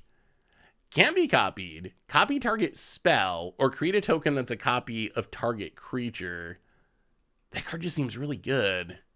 Oh, I'm sorry, Moonveil. I'm sorry, Halfling. I'm sorry, C-Double has taken your place. Actually, this means we need one more island, though, I think. I thought C-Double would be good in ramp, but it's bad. Really? Interesting. I would not have expected to hear that it's straight up bad. The 61 card special just for Halfling. All right. I actually, now that I'm reading Moonveil, though, I don't know if I'm seeing it in this deck. Like, I think you could probably build like a 5-color focus deck that would make it that would power it up. But I'm actually skeptical because we just don't have that many cards that have a lot of colored mana symbols. I feel like we need more multi-colored spells to really make it go. I just noticed C-Double is a pun. The double in the art is from the C. I still didn't notice that. I never thought I'd see the day something we could have Panharmonicon. Honestly, Mom, it works with Invasion of Alara. I guess it works with our ramp too. I guess it would actually be pretty good. All right, we will play first. Yeah, if you're playing Atraxa, it probably goes way up in value because then you got another card with a ton of mana symbols. We're just actually kind of mono-colored, except for our saga. Well, play the land, bastard. Actually, no, play the land, play the bank buster. Haha, vehicle down. I want to see the Chandra turn deck. I actually built the Chandra turn. Oh, that's Invasion of Alara. That is an Invasion of Alara. Well, okay, Topiary Stomper. Get some blue manas. I built the deck. It's cool when it goes off, but I haven't really cracked the code of it yet. Chandra is really, really strong, though, if you can get it on the battlefield. It's a lot of mana. That's kind of the problem. Opponent Liliana. Annoying. Well, okay, that's fine. Topiary Stomper. Oh, we're gonna get this invasion down quickly. Can we grab a mountain? Red, green, white, blue, black, green, white, blue, red. Okay, grab a mountain. Crew the bank buster. Kill the Liliana. We want no piece of this Liliana hanging out, making us discard our fun cards. And next turn we spin it to win it. Can we spin into the Moonveil Regent? Or a C-Double? Turn away from Panharmonicon when he forsook the best one of all, Yariad. I mean, I guess Yarian is kind of a Panharmonicon, isn't it, when you really think about it? Yeah, the Segovia battle might be the way to go for ooh, and we even get in the 1, 2, 3. Oh, we need a land. All right. Well, okay. Invasion of Alara. Let's see what we find. Ooh. Okay. We're going to cast Invasion of Zendikar. C double's going to go in hand, and that might do some. Oh, opponent scoops it up. C double. C double too good. Too good. Our opponent saw the C double and just gave up on life. Yeah, Segovia is probably the way to go for Chandra turns, I think. I really like that idea. Oh, Arcavios. Wait, Invasion of Arcavios? That one's... Has anyone tried Invasion of Arcavios yet? I haven't tried Invasion of Arcavios. It looks so expensive. It's super expensive, and it has super high loyalty counters, which... Yeah, we're going to have to try a battle deck in older formats to Yari on it. Motost, welcome to the Fishbowl. Thank you so much for your subscription. Big scoop cheer for you. Thank you, thank you, thank you, thank you. Oh my god. Ah. Oh, chat. This was so good. So the other day, the other day I get this text from my mother, and remember, this is my mother who like gets lectures me when I do videos with Vince because he could be a bad influence with all of his curse words or whatever. So she sends me this text and she's like, have you seen this? And it was someone had made like 5 YouTube shorts that were like clips of old podcasts where I would say something that like it was really hard or something like that. They could be taken as like a double meaning and in some way be like perverted or whatever. But they would clip out that part and then like have music start and sunglasses like like some sort of meme. And I was like, no, I hadn't seen this. So I come to find out my mother, she's like, she's so conservative about that stuff. She didn't have any idea what it actually meant. She thought it was just magic stuff. So she was like, she was like sharing it on her Facebook with all of her old friends and stuff. Like, oh, like, isn't this funny? Like, they put sunglasses on him. I was like, Mom, no, you're totally, no, that's not magic stuff. It's not funny because it's magic stuff. Oh, it was apparently she was like Googling me or something. I don't know. I don't know how she found it. It was like a YouTube channel with like 20 subscribers and like no views on the video. So it wasn't like some big thing. Yeah. Blood Tithe Harvester. Ooh, the combo. Well, Top Yuri Stomper. Yeah, that's kind of a mom thing, I think. We need blue manas. Let's get blue manas. Do you think that Ragavan could get banned in Historic Brawl? Played around 20 games with it and lost round 2. Getting him out on turn 1 every game is insanely good. What do you think about bringing back Bandis Commander? I feel like Ragavan is one of those cards that, as a...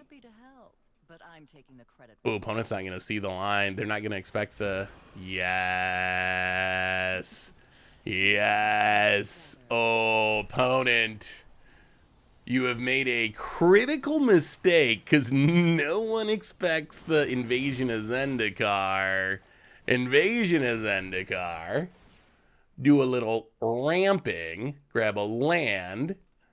And also a land, and then play a land, and that turns out the Topiary Stomper, and then Topiary Stomper. I mean, I guess we gotta kill Liliana, sadly. I wanted to flip, but I guess we'll settle for killing the Liliana. Hey, what's up, the real deal? How are you? Good to see you. What about just Bandis Commander, though? Ooh, so you don't think Ragavan will be a problem in Brawl? Well, okay. Maybe Italia is just, like, one of the best cards in Standard. I feel like we just cast it and people scoop. It's almost like losing some of its charm because it's just too easy. It's too easy. Wait, do you think it's a problem in Brawl or not, though? I could see it being... So I don't think it's a problem in Commander. I don't think it's a problem in Commander because... Yeah, apparently dinos do scare people. A quick reminder that our sponsor today is Card Kingdom. If you need some magical cards, you can get it from cardkingdom.com/mtggoldfish. You know what? Let's see if we can vampire surprise some people. We might try the Urabras deck still, but so I think we've seen. I mean, we posted. What was our record with this deck? I feel like I got to do a better job at tracking that. I'm very bad at actually tracking the record during stream. Thankfully, untap.gg exists, so we can find our official record. I feel like it was a good record. What did we do? Oh, 3-2. Okay, well, I mean, 5 matches, 3-2. That's a fine record. So what did we learn about this deck? Well, we learned that people scoop a lot when you do powerful things. Like, we did flip Invasion of Alara. It is as awesome as it sounds. The front side of Invasion of Alara is fine. I do like the idea of trying to embrace its power more with ways to like copy it or blink it. There's just not a lot of those. There's just not a lot of those in standard. Like there's a lot more shenanigans, I think, once you get to older formats.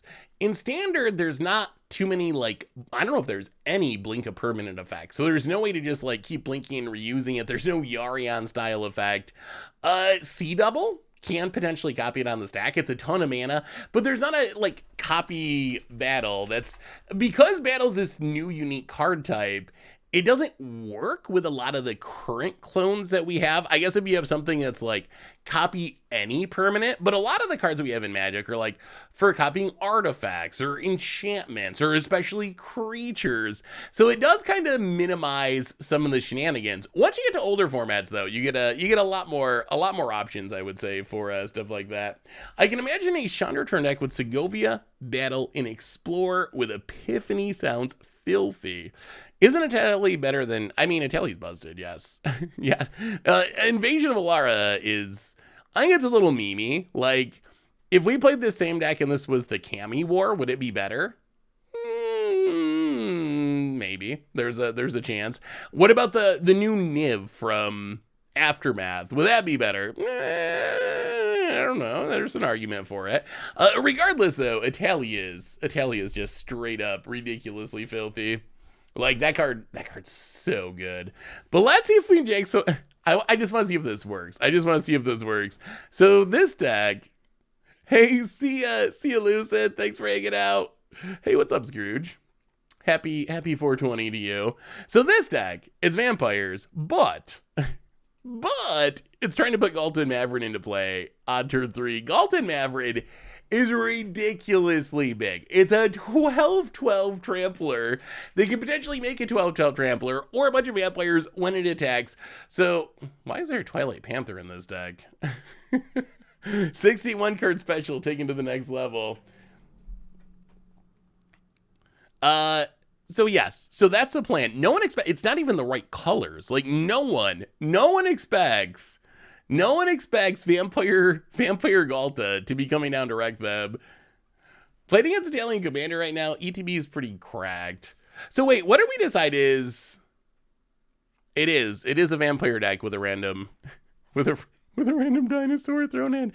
Technically, the dinosaur is also a vampire.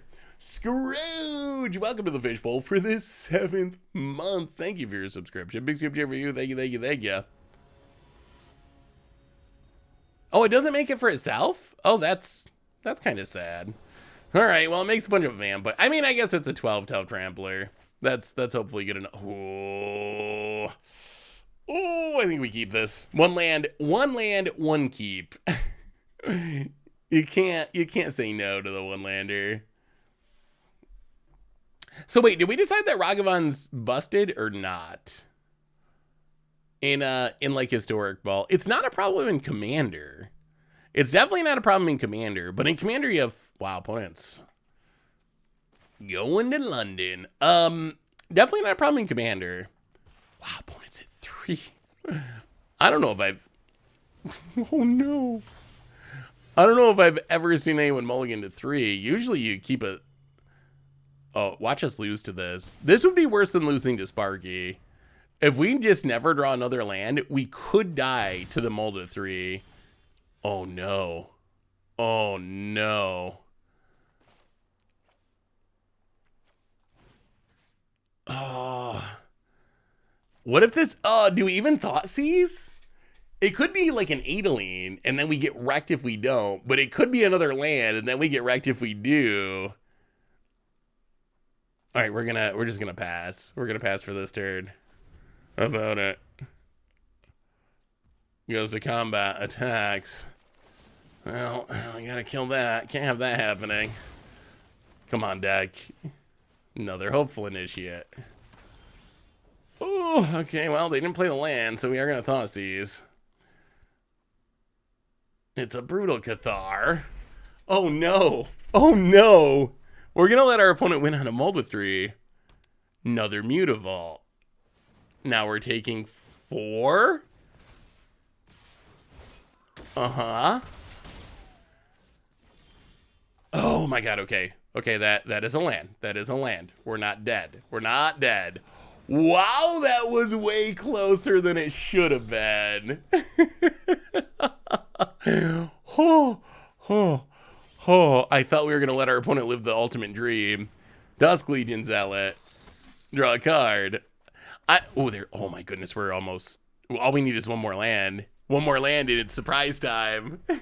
I mean, I'm actually was kind of rooting for our opponent a little. Just because... Okay. Just because it would be hilarious. Oh, opponent. Surprise! Sorin. Uh-huh. Imperious Bloodlord. And we are going to -3 the Sorin. And, what vampire should we put into play? Dusk Legion Zealot, Champion of Dusk. How about a 12/12 dinosaur that is, for some reason, also a vampire? Opponent. Watch him draw Brutal Cathar. If our opponent draws Brutal Cathar, I'm gonna cry. I'm gonna laugh until I cry. I mean, if we untap here and take up Sword and gain 13, it's over. There's no way. Oh, opponent, I'm sorry. Yeah, well, we will take up on the Ghalta. Yeah, it is a, yeah. I mean, if we attack, we make a 1/1, right? And then we lose a 1/1. It doesn't really do anything, right? Yeah, the 13/13 lifelinker seems reasonable. Seems pretty good. Well, Path of Peril in, Kalitas in, March of Wretched Souls in, Noxious Grasp Shieldred Edict in. We go down. What? Liliana for sure. Thoughtseize, I think.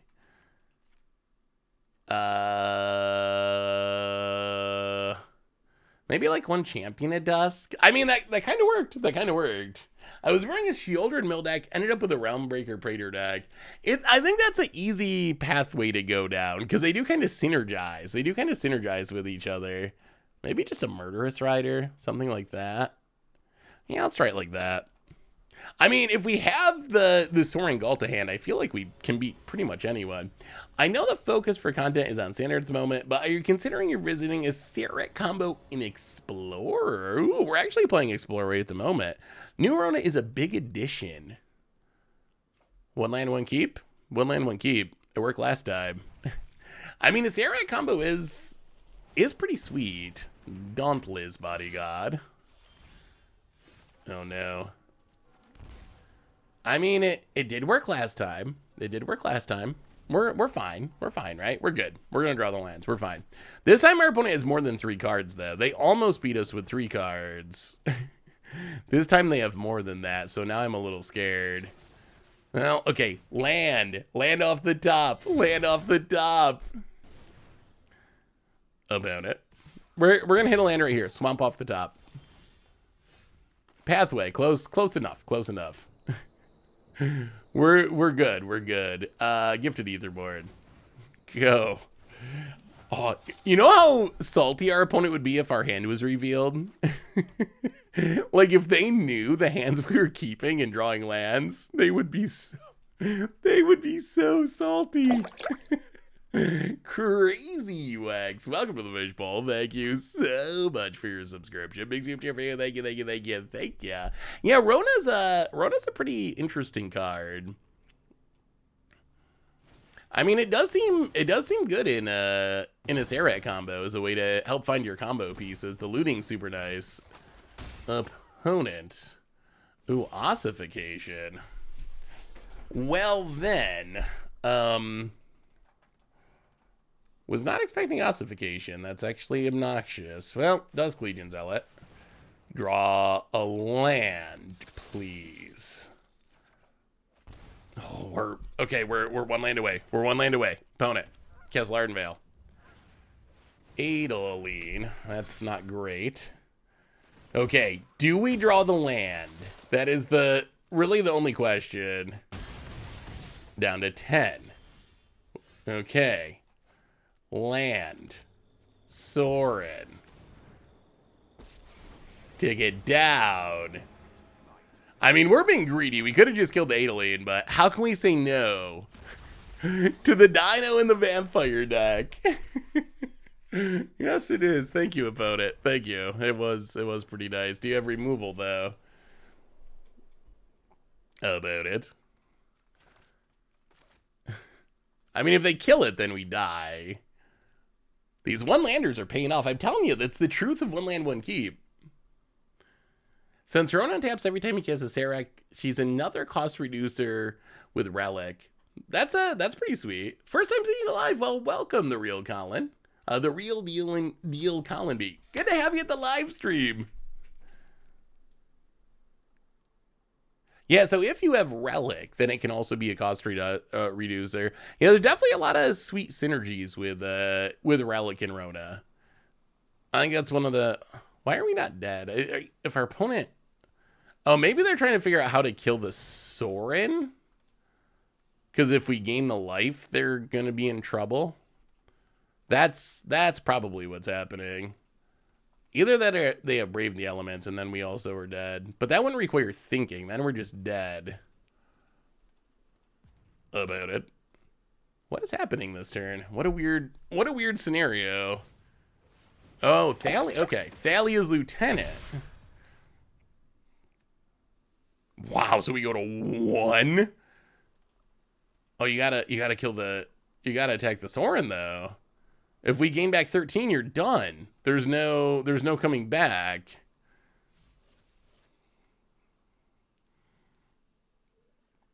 About it. Dr. Shandor, welcome to the Fish Bowl. Thank you so much for your subscription. Big subscription for you. Thank you, thank you, thank you. Apparently, Ghalta and Mavren puts your opponent in a tough spot. Opponent going after the Sorin. Okay. Sure.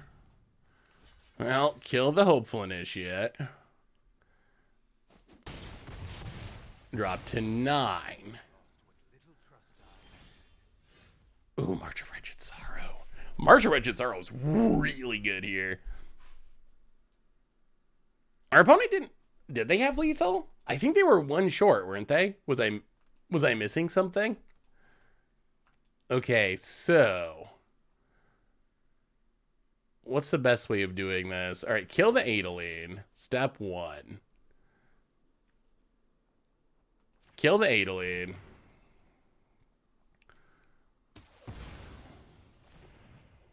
Can we attack? 1, 2, 3, 4, 5. Opponent scoops it up. Opponent scoops it up. Wait, no, did they actually have lethal? They spent so long counting it too. So they had Hopeful Initial in Adeleine.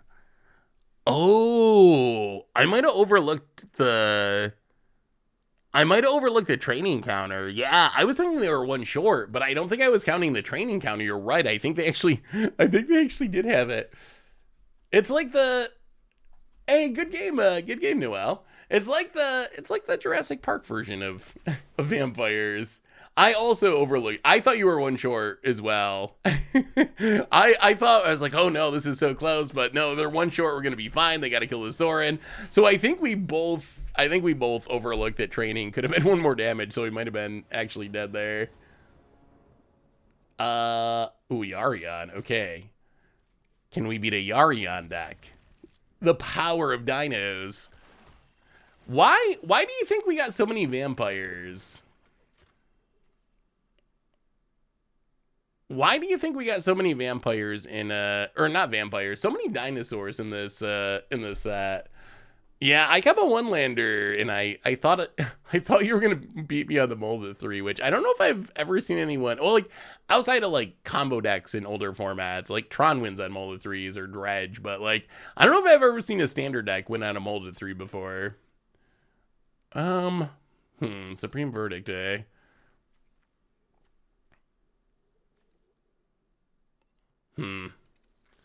Well, take the portable hole, I guess. Go. You think it's all just a plant for the future? I mean, I guess that could be. All just to get people hyped up for Ixalan. Yeah, we were talking about these fatal pushes, not great here. We were talking about the leaks. What do you think of the set, Scrooge? The video itself was pretty hilarious. I'm still not sure I believe the guy just stumbled into this unbelievable gold mine of... Oh, do you actually draw an answer? Oh, come on now. Ajano. Oh, we're in trouble now. Now we're seeing the downside of Ghalta and Mavren, which is we're never casting it. Not in a million billion years. And we have a handful of fatal pushes against blue-white control that's probably about to play a Teferi. And then we cry about it. All right, sure. I don't play the land. Champion of Dusk. Boom. Gets countered. The dude was a pretty bad actor. I'll leave it at that. Yeah, I mean, so where do you think... We haven't played Contorius yet. That's been on our list, but we haven't got to it yet. Where do you think it came from? Like, how can someone actually have access to a set that early? That I don't really understand, honestly. Opponent untap land passes. Well, we once again will try to Champion of Dusk. Opponent must have like Shark Typhoon. I kind of hope they do because we have fatal pushes for days. March of Otherworldly Light. Okay. Maybe we should be playing some Triomes or something to actually cast this Ghalta. Apparently that's an actual concern. Oh, Sorin. Oh!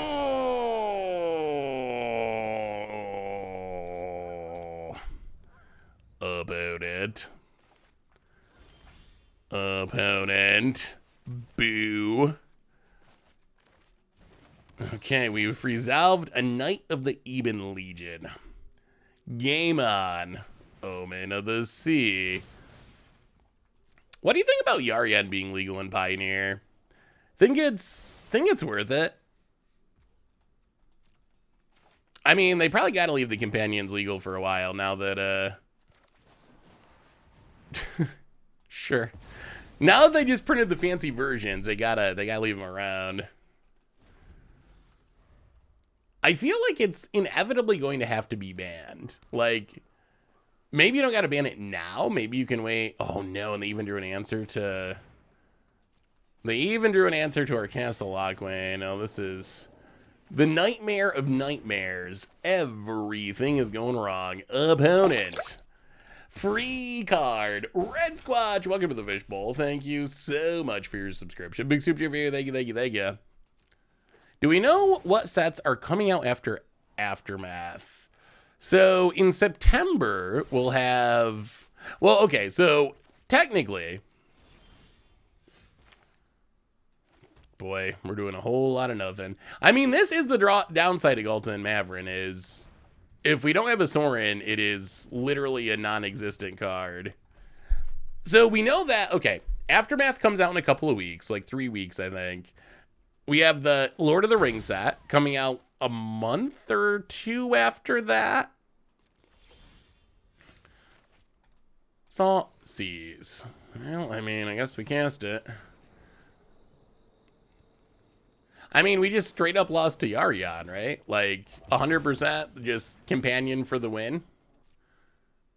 I'm pretty sure that's it. Like, I'm pretty sure that was just pretty much at parity, except for the fact our opponent got 8 cards and we had 7. Yeah, that's part of the reason we have the Voldaren Estates. In part because it can let us cast it, and in part because it can make blood tokens to let us turn it into a new card, which is also relevant. Yeah, this is a good old companion win. So yes, so Lord of the Rings set will be coming out, and then Lord of the Rings comes out, and then Commander Masters comes out, and then the next standard set will be September when we get what is Eldraine first? Eldraine and then Ixalan?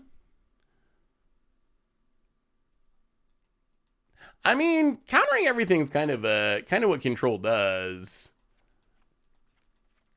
It was really, though, I think we win the game if they don't have, I mean, so they traded 1 for 1, 1 for 1, 1 for 1, but then they got 8 cards and we got 7 cards. So their 8th card, the free bonus card, ended up being a pretty big deal there.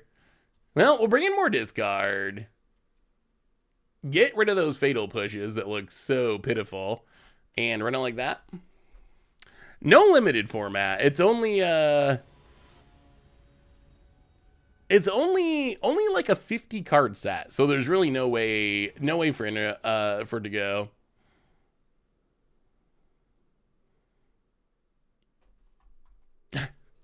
The companions have been wrong since they were printed. I mean, I think the thing is, like, I would say, is Yarion, I mean, okay, so I would say companions were just a mistake overall, but we don't got to get into that again, because we've talked about that many, many times before. Like, companions, I think, are just the biggest mistake mechanic in, maybe the game's history, or at least since, like, Dredge or whatever. So, what do we do here? This is interesting.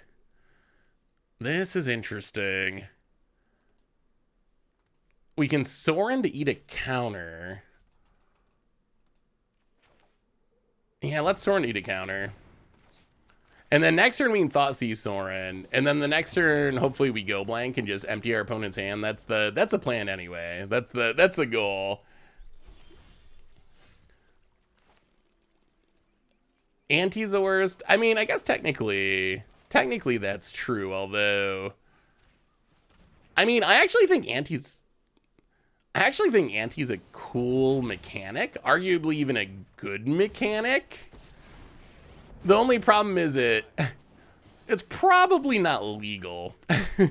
Like, that's the issue. Like, as far as gameplay is concerned, Anti is kind of actually sweet to keep cards moving around, and like, I feel like the game would be better.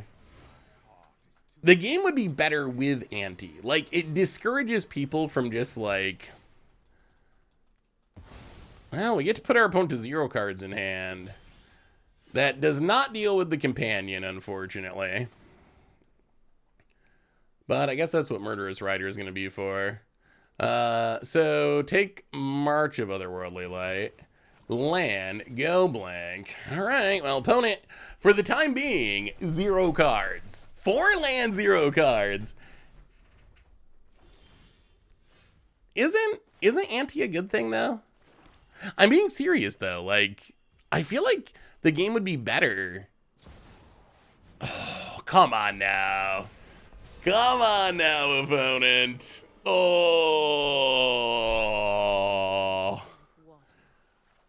that was a card we would have preferred our opponent not to draw, but we do have the Murderous Rider, but now there's no Murderous Rider for the 8th card. The 8th card is coming. The 8th card is coming, and we don't have an answer for it. Opponent gets in, hits us.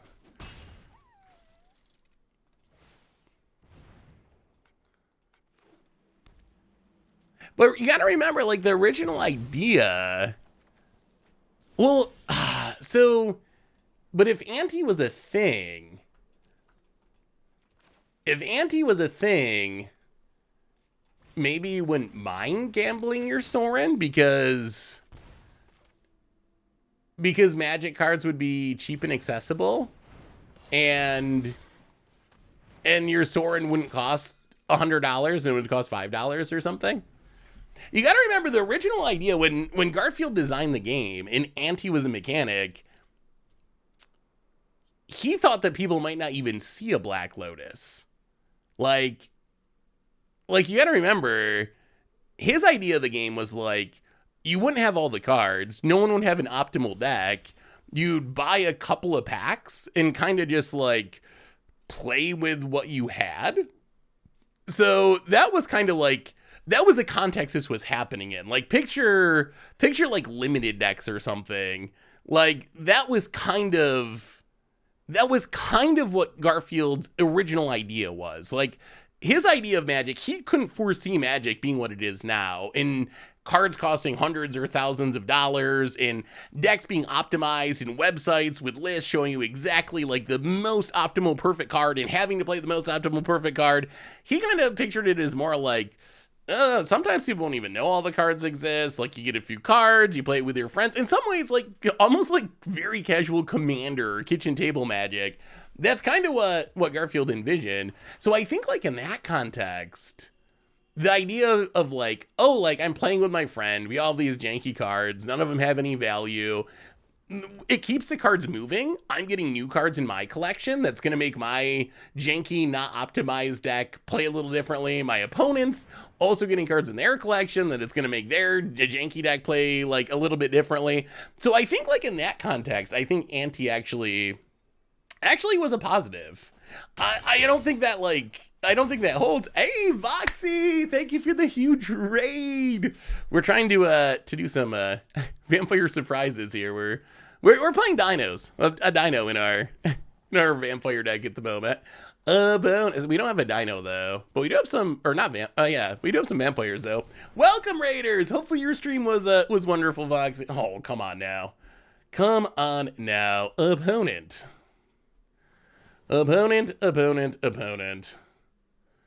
Well, they didn't say.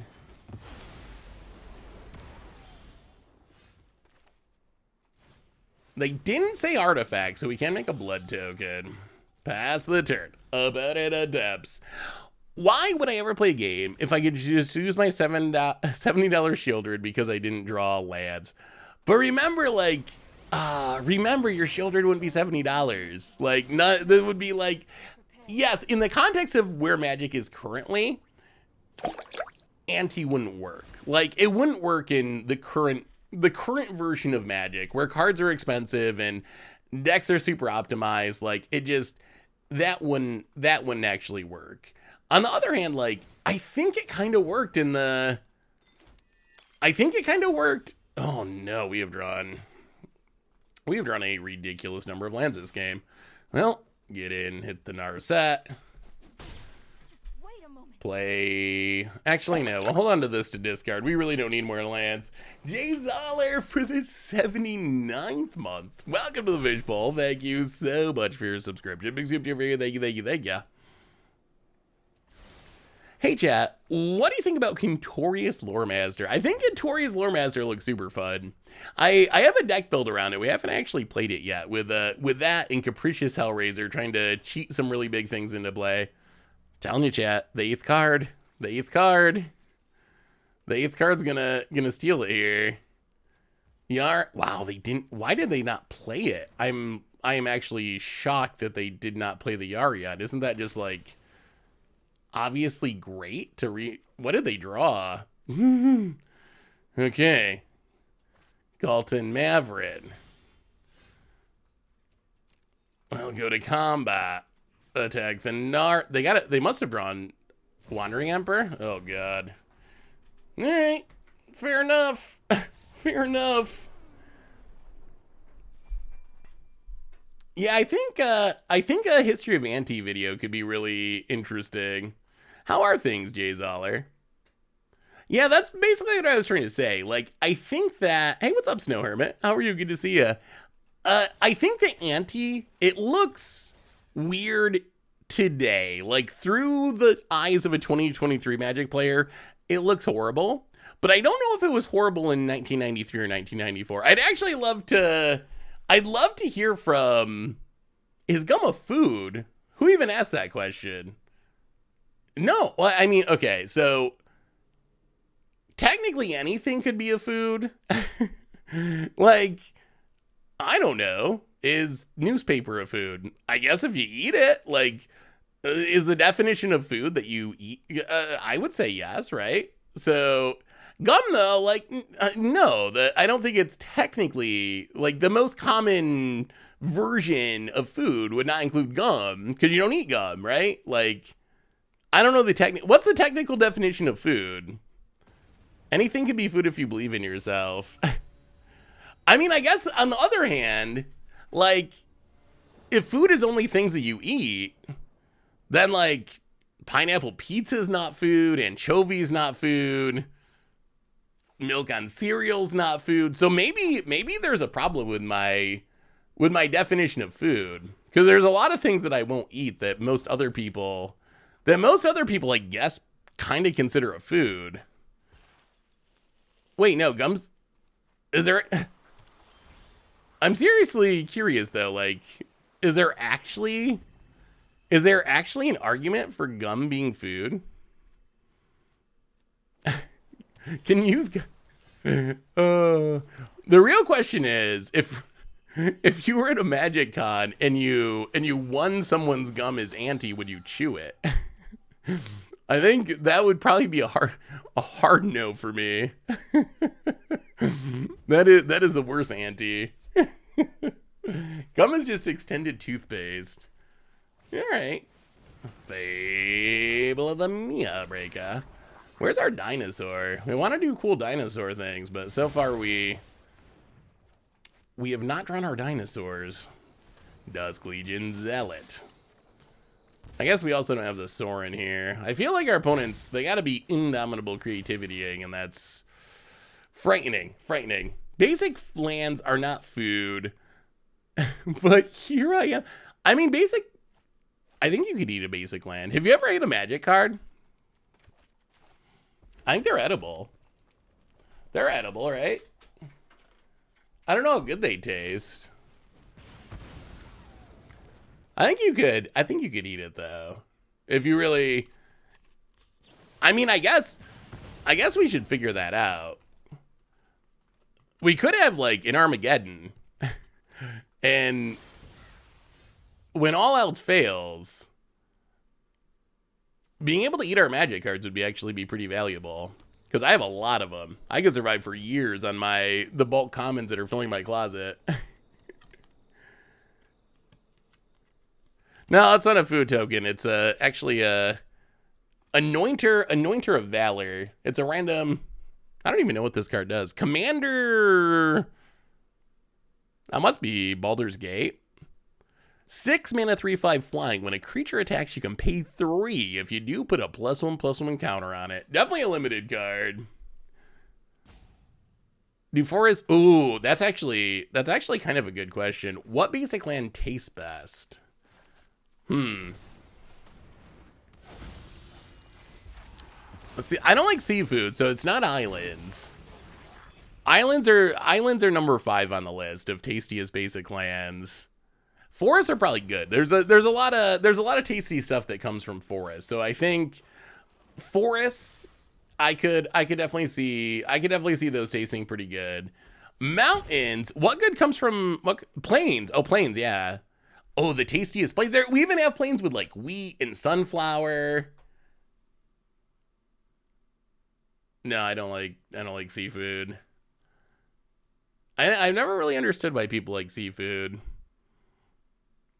If we were supposed to eat seafood, we'd swim and live in the ocean.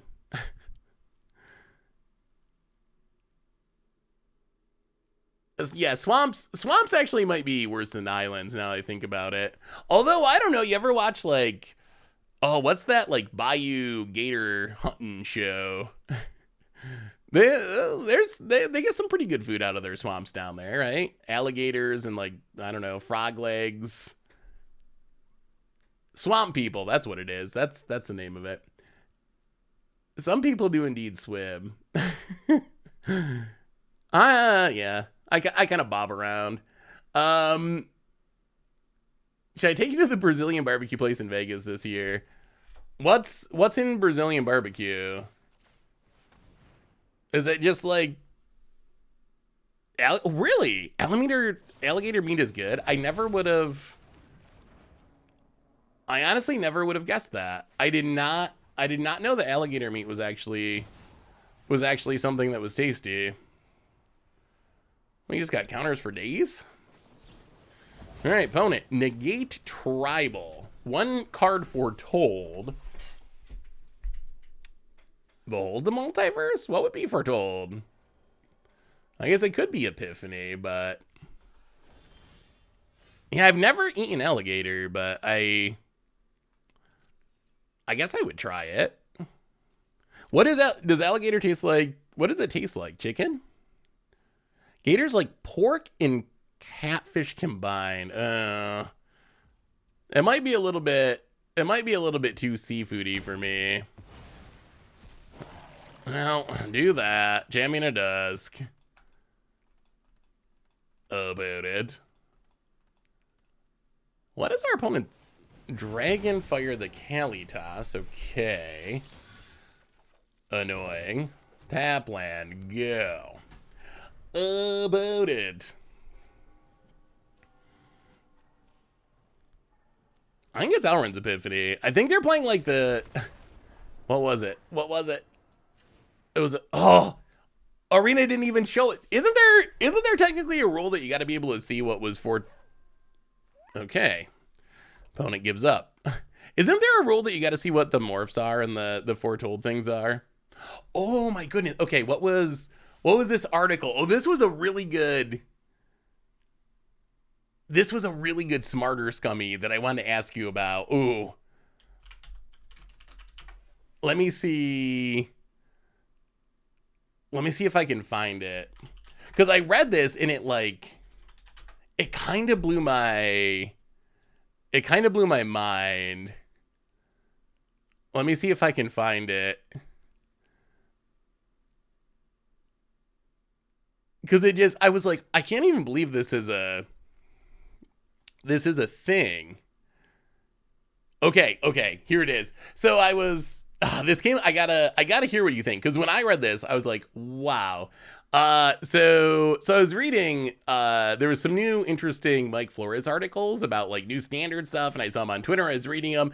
So they were posted on his blog, and I was reading back through the blog, and this blog post, there was a big gap back to 2014. So Reckless Impulse, sure, whatever. Bitter Reunion, sure, that makes sense. Bitter Reunion's kind of cool. I got to this one, wait. Draka Mystic plus Spirit of Labyrinth combo and controversy. So this is from like a decade ago.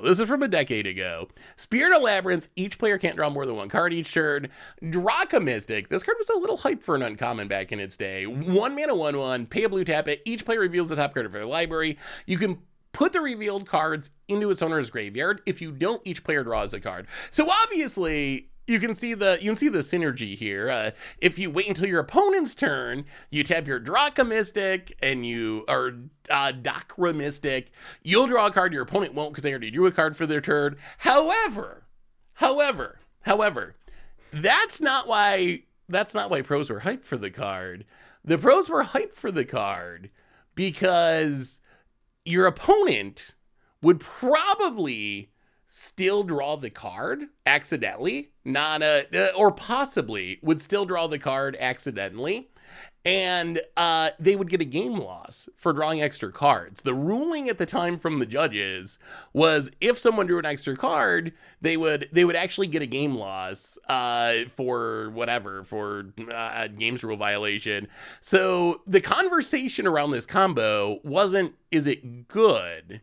The combo was, should we play this because we might get some free wins by our opponent drawing an extra card and getting a game loss? Like, should, and when I read that, I was like, wow, I think of Magic so differently than pros. Like, to me, I was like, just like immediately, wow, that sounds so scummy, I would never do that. But from like, I guess from a like winning is the only thing that matters perspective, I guess that's like a little edge that you could get. But yeah, the idea that you would play a card with its primary purpose being to hopefully have your opponent get a game loss for not understanding how it works just seems so wild. I mean, the good news is it never actually happened. Like, I don't think anyone actually played the combo. So I think it was more like theoretical when it was released. It was a thing there was a conversation about, but if you were to put every ban card in other formats onto standard, what deck do you think would control the metagame? Okay, so only the ban cards come unbanned, essentially. If only the ban cards came unbanned from every other format. Wow, that's actually I'd actually have to look through some of the old ban lists and think about it. I would say like, oh boy, Mono Green Devotion A. I'm a little disappointed we haven't seen more turn 3 dinosaurs. Maybe we gotta just mulligan until we find it. Opponent blocks. And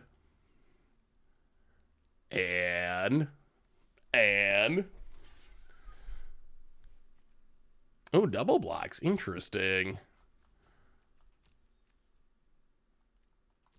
Well, that's okay. So we get to kill both of them. So I guess that's fine. Like, it's still annoying, but kill them both. Old growth troll goes on a land. Hey, what's up, monster? Happy 420. Good to see ya. Yeah, what would be? I'd have to look at like the legacy. Yeah, Valier of Thorns. Well, no Nick. Oh wait, there is a Nykthos, and we drew another land. Oh boy, this one. Yeah, Mono Green Devotion still a deck. Still a deck. The legacy ban list, like unleashing all the power 9 would certainly do it. There would just be some sort of like vintage deck or whatever. Opponent. Elvish Mystic. And Nykthos taps for a casual 10 manas. I think we could actually put Ghalta and Mavren into play and it wouldn't matter. Mono Green Devotion just too busted. Opponent. Yeah. Going to flip Pelucrados. And another old growth draw. Well, cool to see Pelucrados going off. Unfortunately, it is absolutely... Oh, no. Oh, boy, we've drawn a lot of lands this game. We've drawn a lot of lands this game. Champion of Dusk. Oh, the good old Thoughtseize now that our opponent is empty-handed. Opponent. I once used my knowledge of passing priority to make my opponent's Akroma's Vengeance nuke his board, including XT Ravenous Baloth 2 Troll Ascetic, because he didn't realize that if you did those things before it resolved, no regeneration or a life gain. See, I don't think that's... To me, that's not scummy. To me, that's just Magic. Like, your opponents have the responsibility to learn the rules. So to me, that seems like just a good play. Well, all right. Block, take a few billion. So that's a Wormcoil engine over there. At Richmond, Crim woke up at 3:30 p.m. every day and missed all the events. sounds like a typical Crim trip.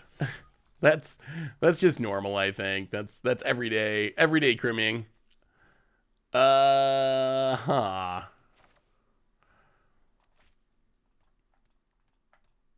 Yeah, opponent's board is pretty big and scary. And they can make another 4/4? Oh, yeah. I mean, this Plukernos is the real deal problem. We can't even kill it because it's going to make a bunch of 4/4s.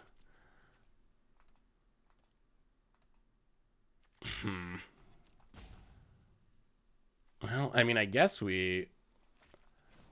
Oh, this feels so horrible.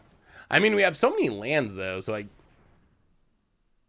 Wow, I guess we just... Wow, this feels so bad. Channel Technuma. Channel Technuma. Get back a Gifted Etherborn. Play a Gifted Etherborn. Pass the turn. Opponent.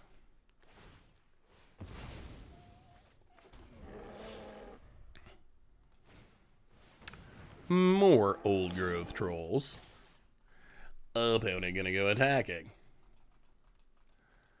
I mean, Kalitas just doesn't have enough stats, right? Kalitas next turn, I think, might be good. So block here and chump.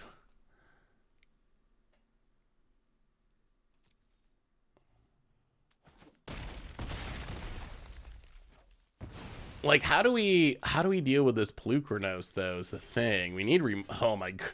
Oh, even more lands.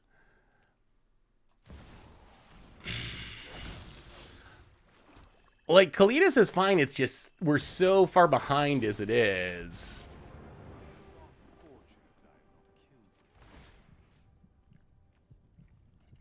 Alright, tick up, pass the turn. About it.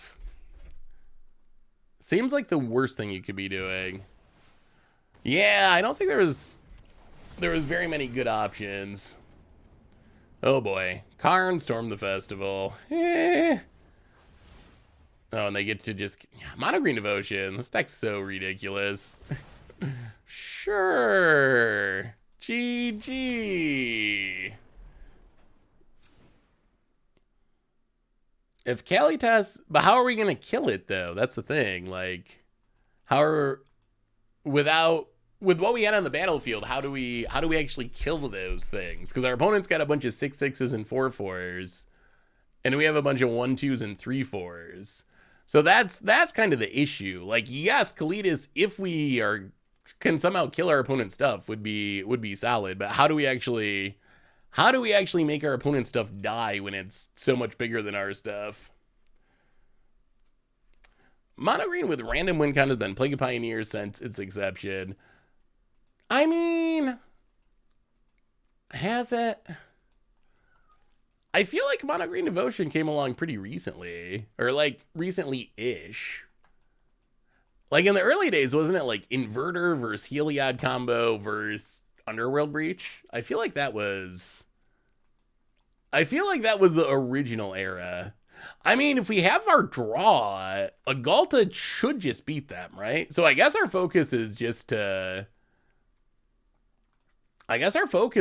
try to get the Ghalta. Like, that's... If we have the Ghalta draw, it should just win. Mental note, don't scroll up the screen with your mouse when indulging in 420. All right, we will play first. Well, this hand does not put a Ghalta into play. This hand does not do anything. All right. Well, here we go. Murderous Rider to the bottom. And Gifted Etherborn to the bottom. And now we hope we draw some lands. Or a land. Thoughtseize. Take the Llanowar Elves. Come on. One more land. One more land. Ugh. Gifted Aetherborn. Okay. Play the Gifted Aetherborn. We still need one more land. We still need one more land. Opponent. We know the Old Growth Troll is going to be coming. Opponent. Top decks of Willow Haven. Oh, no. Oh, no. Opponent. Old Growth Troll. Well, there it is. Is it too slow? That's the question. Sorin, Imperious Bloodlord. Tick it down. Ghalta and Mavren. Pass the turn. How do you beat a 12-12 opponent? How do you beat a 12-12 opponent? Kiora A. Kiora A. Yes, untap your land, opponent. Can you beat a dino? Can you beat a dino? We will take up Sorin. We will give this lifelink. We will go to combat.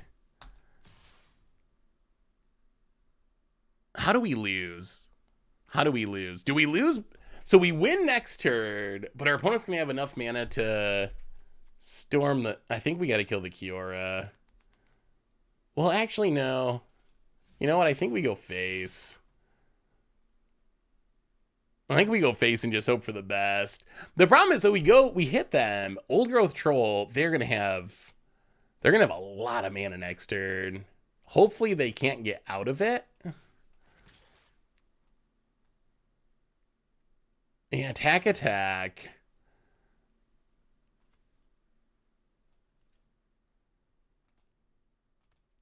Make a 2/2. Opponent. Gonna block. I mean, we also potentially have Sorin Lightning Helix at some point. Wow, they want to keep... Oh, wait, we just win right now. Okay, well, this also works. Maybe our opponent will block in a way that we just Lightning Helix them. Yes. Boom. You've done your job, Ghalta. You've done your job. I mean, that's the explosiveness of the deck. Like, draws like that are really good. You know, the moment when you built the meme deck, it turns out to be a bit more competent than you anticipated. That's the best feeling. Those are the best feelings. Well, I guess we run it back. Opponent. Is Pioneer Explorer the only format where there's a top tier green deck? As far as just... Ooh, okay. Let's do it again. Let's do it again. This hand's good. This hand's good. We got the Thoughtseize. We only need one land. Okay, this could work. This could work. So, I think it's the only format where there's a top tier mono green deck. There are green decks in various formats, or decks that have green in various formats. But I think it's the only one where there's a literal...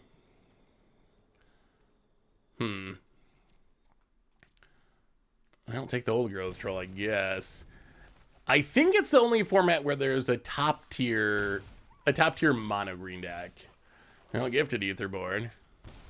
Are we going to beat Mono Green Devotion? Are we going to beat Mono Green Devotion? Opponent.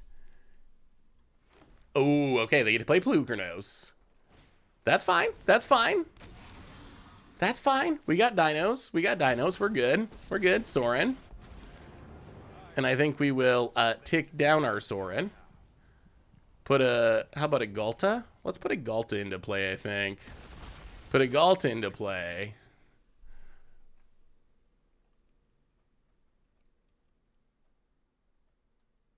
Wait. 1/1 vampires. Okay. So, yeah, we can attack. Make the vampire. We'll still have blockers for Sorin. Opponent can trade. That's fine. Out of here, Pelucranos 1. Opponent. I mean, maybe we just gotta play this like a combo deck where we just aggressively mulligan for it, because when we get these draws, it's really good. Ooh, I guess that's true. Amulet, I guess, is mono green, isn't it? Or close enough to consider it mono green. It's definitely a top tier deck. No doubt about it. Well, Dusk Legion Zealot. Ooh, we should have tapped differently. Well, tick up. Go to combat. Ghalta you. And it's so good. Hit you to 7. Opponent. Hey, what's up, Vermandis? How are you? Good to see ya. Okay. Okay, so maybe... Well, I don't know if Elves is top tier at the moment, but close enough. So I guess... But what about the Progenitus in the sideboard? Does the Progenitus make it 5 color? Our opponent scoops it up. And the Dino's Prize actually kind of working. All right, so we actually have... We have some bonus fun today. So we have a little bounty to do. It's only like 2 minutes. It's only like 2 minutes. It helps pay the bills, and we get to teach me about pop culture. We get to teach me about pop culture by watching this movie trailer, The Last Voyage of Demeter. I'm so bad at anything pop culture-y. All right, hang on. Here we go. Let's check this out. Let's see what it's about. Oh, all right. And let's see. Open. Here we go. The Demeter. Oh, the Demeter. From Romania to London. Shipping private crates. Oh, I know that guy. Contents unknown. That guy... Out at sea. That guy was in Game of Thrones. That music is loud. He's a doctor. Okay. Dressed like a learned man. University of Cambridge. I know my way around the boat. Our charter has agreed to pay a bonus for timely arrival in London. Let me show you the ship. Yeah, Sir Davos. This is Huckleberry. We don't come with like this to give the use clear. Demeter's a fine boat, no doubt. Hey. Oh. Something ripped apart the animals. Oh. All the livestock. The This twist. looks like a bite. Search the ship. Everywhere. Evil is on board. Is this a horror movie? I'm so confused.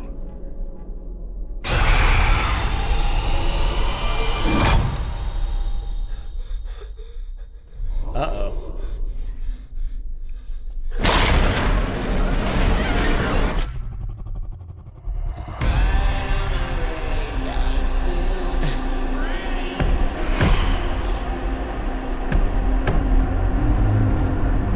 What is...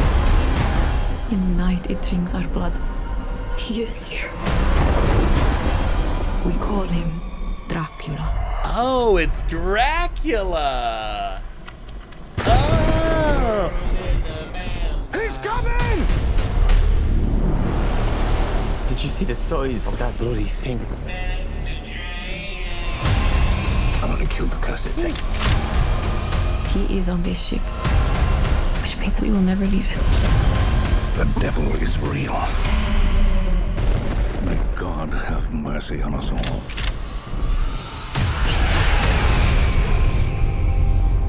Okay. Huh. Okay, so it's Dracula. Yeah, I mean, that is actually super thematic considering we are playing vampires. That actually, yeah, it did seem like we watched the movie, kind of. I think that's partly the YouTube era and the, like, TikTok era. We're so used to things being so short. We're used to things being so short that that watching a whole movie trailer feels like a movie. I mean, that looked kind of sweet, though. It's not about Dracula. Dracula. Bladengar. Welcome to the Fishbowl. Thank you so much for your subscription. Big soup cheer for you. Thank you. It's kind of hilarious that I don't even know the guy, the Sir Davos guy. He's like, he kind of seemed like the same exact character as Game of Thrones. Is he real actor. Like, real actor is the wrong way to put that. Is he someone who's been acting for a long time, or is he like, I don't know. I've never seen him in anything except Game of Thrones. Liam Cunningham. What else has he been in? Creepy cover of modern song that is overplayed now. Yeah, apparently, that's like a, I don't know if it was a cover because it sounded like Billy Corrigan. I listened to a lot of Smashing Pumpkins at one point. It sounded like his voice, but it was like a weird, very slow, creepy remix of it. Ghouls, welcome to the Fishbowl. Thank you so much for your subscription. Big super for you. Thank you. Hey, what's up, Dipsticks? How are you? Good to see you. Good to see you. Wow, no, I didn't. I'm pretty sure I didn't. I wonder, do you think that did Smashing Pumpkins actually record a new version of it, or do you think that was just remixed? Well, all right, put it to the test. 5 lands, Sorin, and our Dino. Is it enough? Is the combo enough with no additional help? El Kisa, welcome to the Fishbowl. Thank you so much for your subscription. Big super for you. Thank you. Whatever happened to Smashing Pumpkins? There was a time when Smashing Pumpkins were actually like very, very popular. I mean, I guess that time was like 30 years. Oh no. Oh, okay. Well, let's see what your removal you have, opponent. That's a Sorin.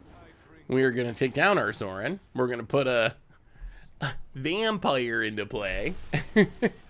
And let's see if we get a Liliana opponent.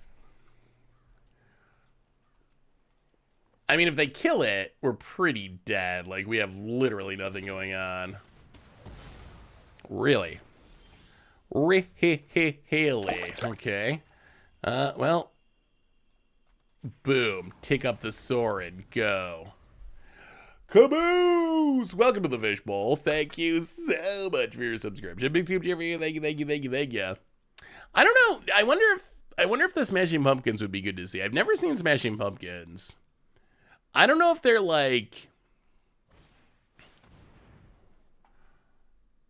one of those bands where you're like, wow, that's cool. I got to see them before they quit playing. Or if it's one of those bands that just makes you sad, where you're like, aw, I wish I saw you 25 years ago and that would have been sweet. Really? You don't know what? No, you don't know what Smashing Pumpkins is? Wait, is Smashing Pumpkins not a known thing anymore? Like, if you don't know music? That can't... No. Actually, now I'm curious. Maybe kids these days... Maybe kids these days actually don't know who Smashing Pumpkins is. Yeah, I guess that makes sense.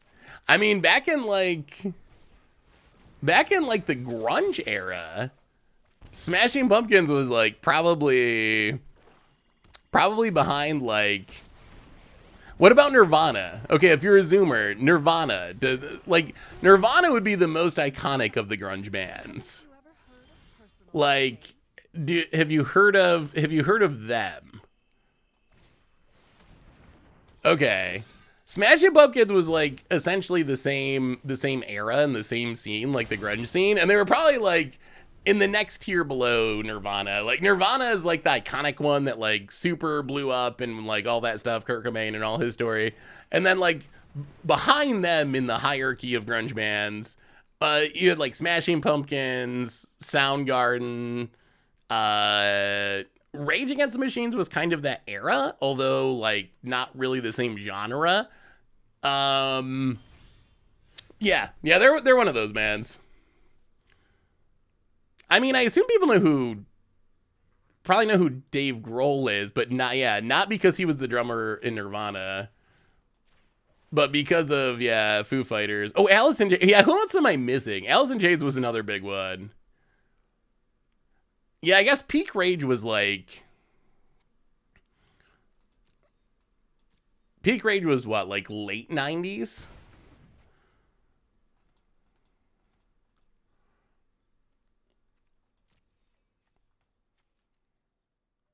Well, let's attack this Liliana.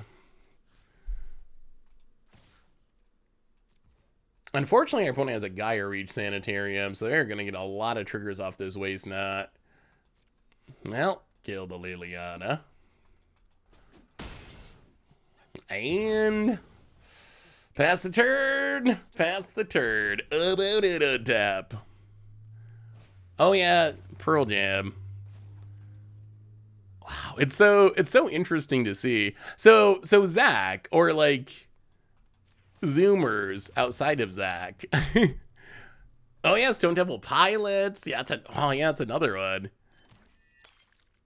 So what would be the music you would think of as like being the super iconic from like your like childhood or like whatever? Maybe you're the wrong person to ask, Zach, because you're not like super into music. But I'm curious, what is the like Nirvana, Smashing Pumpkins of the Zoomer era? What would be? Is it like the early? Well, okay, so I guess if you go poppy, I mean, maybe it's like the early 2000s, like, oh god. Lady Gaga, Beyonce, Jonas Brothers. Okay. 3 Days Grace. Okay. Yes. My Chemical Romance. Okay. So kind of like the emo era. What about like Good Charlotte, like the pop punk era? Is the pop punk era too early for the Zoomers? Blink-182, Good Charlotte, Newfound Glory, the Crim era, yes. Well, we're out of cards. I don't know if we can beat a Waste Not though. Okay, that might be too. I guess, yeah, so it was like the grunge of the 90s, Sum 41. Oh, it's at this point it's embarrassing to know all those songs. It's actually kind of embarrassing. Yeah, so I think it was like grunge scene from the 90s. And then that turned into like the new metal scene of the late 90s, like Limp Bizkit, that was probably like the first one. Korn, Limp Bizkit, Korn, Linkin Park, I guess it was kind of like a later iteration of that. Yeah, I guess Green Day was like the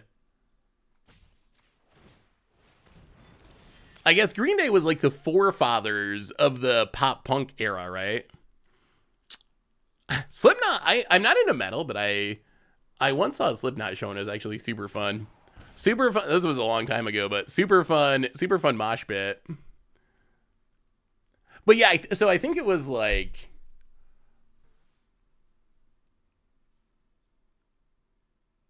yeah, I know. I feel the same way about that stuff, Suzuki.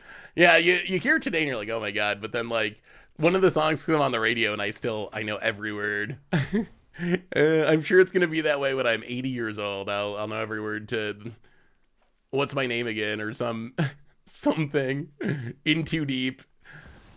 See, like, okay, grunge in the 90s, and then that turned into like the new metal era and the pop punk era, and then that led into the emo era, and then that probably gets up to the Zoomer time. Honestly, Zoomers, what's up with y'all in rock music? Grunge would be Nirvana would be considered grunge. Like the early 90s scene with like Nirvana and all those other bands we were talking about would be considered grunge. Grunge rock is, I think, what it's known as. Oh, it's not supposed to be in the just chatting category.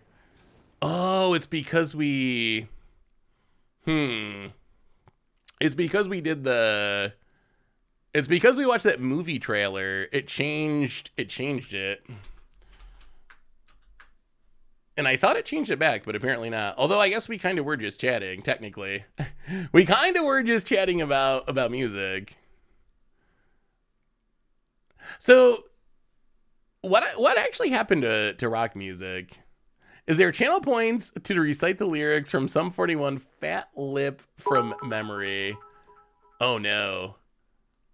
What is this? I'm trying to think. A lot of those songs I don't remember the name. I know, like, I remember that being a song, but I can't think of what the actual like melody or anything is of it. I know that was one of their famous ones. What happened to rock music? Is rock still out there? I feel like rock has kind of just died. You don't hear much guitar music anymore. Like I guess there's sometimes guitars in music, but compared to like 60s, 70s was all the guitar rock. Then you had like 90s was all the Nirvana, like grunge rock. You had all the hair metal in the 80s. I feel like there's not, I guess metal, there's still a metal scene. There is still a metal scene. Wow, we did our thing that game and it wasn't even close to enough. We did our thing and we just got Waste Not. I mean, Waste Not is the deck that, well, one of the decks that we got Mythic with last month. One of the two. So I think Waste Not's actually pretty good in, pretty good in this format. Huh, so we got to be able to kill Shieldred is the big one. And we need to keep Waste Not off the battlefield. That's key. Try it like that. Venkus! Ooh, King Gizzard and the Lizard Wizard's really good. I enjoy them. Welcome to the Fishbowl. Thank you so much for your subscription. Big scoop for you. Thank you. Wait, what rock band canceled because of missing laptops? Oh, that's hilarious. Oh, can I fix it?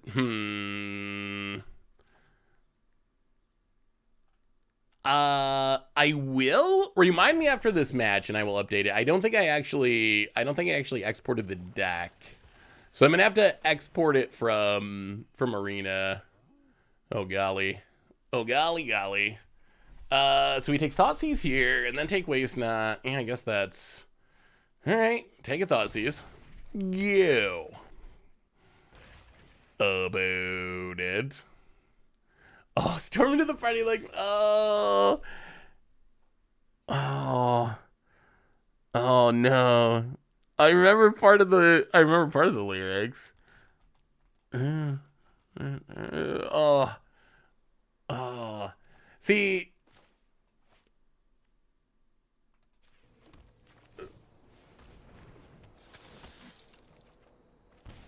oh, this is gonna be close.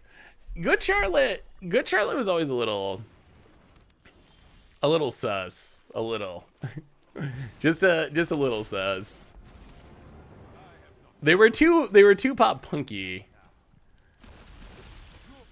Unlike Green Day. Now that's some real pop punk. Black Keys are good. I don't listen to it much, but the songs I've heard are good.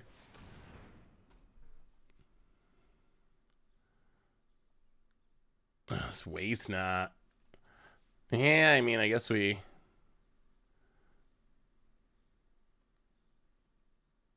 should have taken the Waste Not. Okay. Discard. Opponent makes a zombie, draws a card. That's actually a pretty good draw. That's actually a very good draw. So we get to... Oh, this is sweet. Kick him on Champion of Dusk. Second Sorin. Legend Rule. Oh, this is... Wow, this is so good. Take down. Vampire. Go attacking. Make a 5/5. Whoo! That's a clock. That's a clock, opponent. That's a clock. And we don't got no cards to discard. We are empty-handed about it.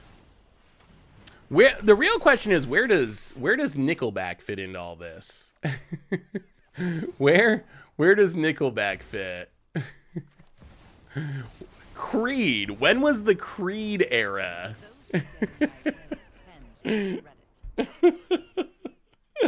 I think that's the one thing all generations can unite behind is their dislike of Nickelback.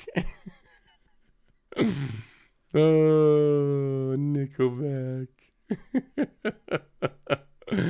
Nickelback, I mean, they probably are actually overhated just because, I mean, I don't know if any band deserves the amount of hate that they actually get, but they are actually, I actually heard randomly, Imagine Dragons might be the new Nickelback, yeah.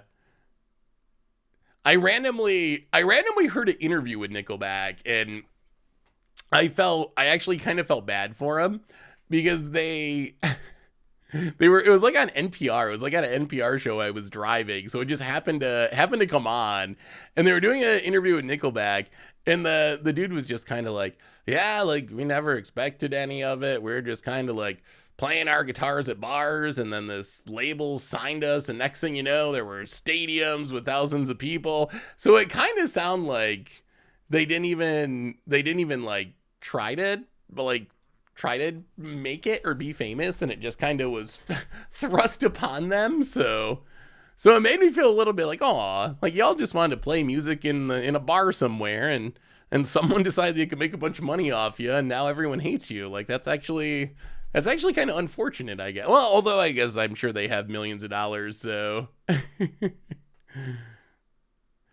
The funny thing is I don't, like, the grunge music era is something that I liked growing up. Like, that was before, so, like, that was the music that was, like, when I was a teenager was, like, before my time, but I liked it growing up. But now I don't really like listen to grunge music. Every once in a while I'll throw on some like 90s rock, like just for nostalgia, but in general I don't really listen to it. Why is Nirvana making a comeback currently?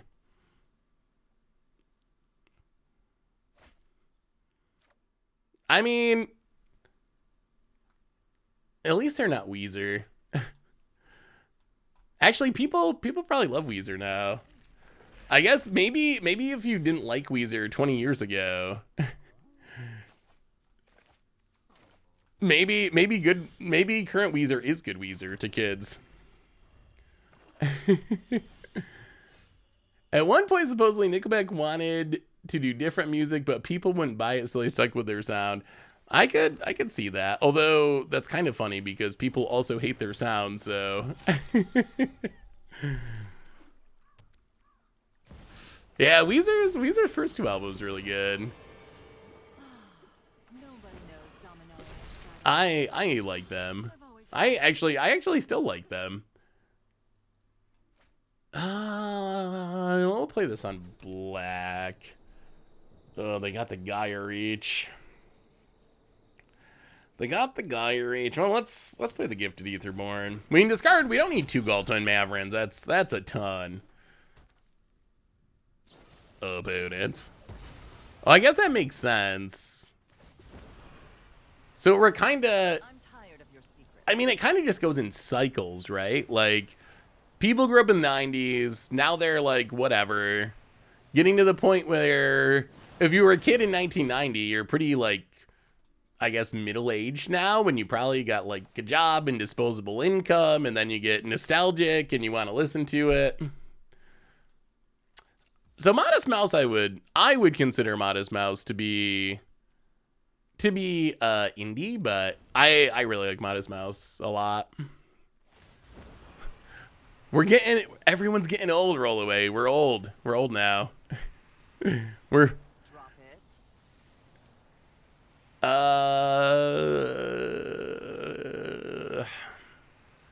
yeah, we're gonna scare another Ghalta and Mavren. As long as their opponent doesn't have a waste knot. Ooh, they're gonna be greedy. Well, yeah, we're gonna put a swift end to that. I mean, I guess our opponent wants to get out of cards because they have Castle Lockwing anyway.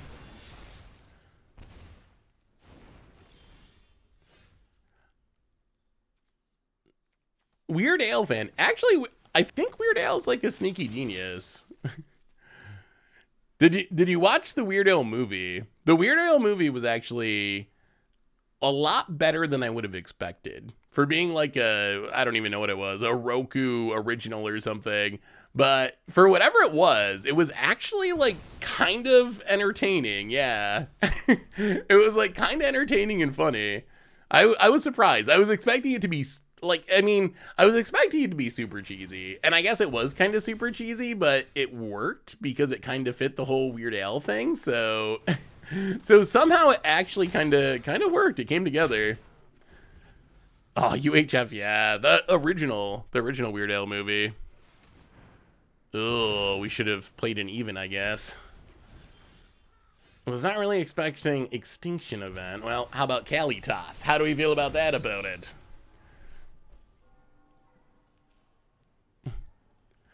I mean, seriously, though, wasn't like, I don't know, 30 years ago? Isn't that like the Nirvana era? It's a long time ago.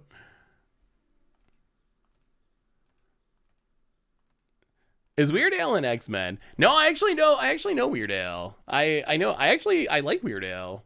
I think he's actually, like, unironically, I think that Weird Al, for what he does, I think he's really good at it. All right, there's a waste nut, unfortunately. The opponent passes. Well, play a Sorin.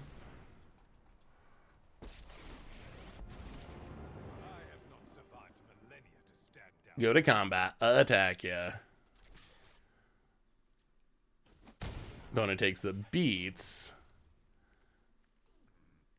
Well, this feels awkward, but take down the Sorin. Dusk Legion Zealot. Got him. Got him. Amish Paradise. Nothing is better than Amish Paradise, right?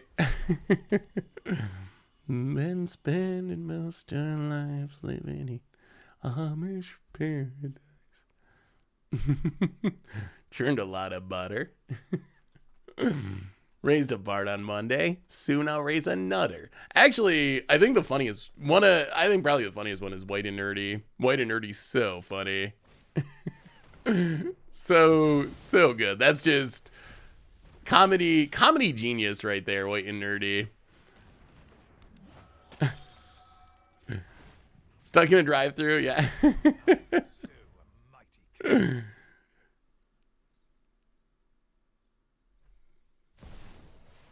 I don't know, is there recent good Weird Al music? Or is most of Weird Al's best work from decades ago? I honestly don't even know.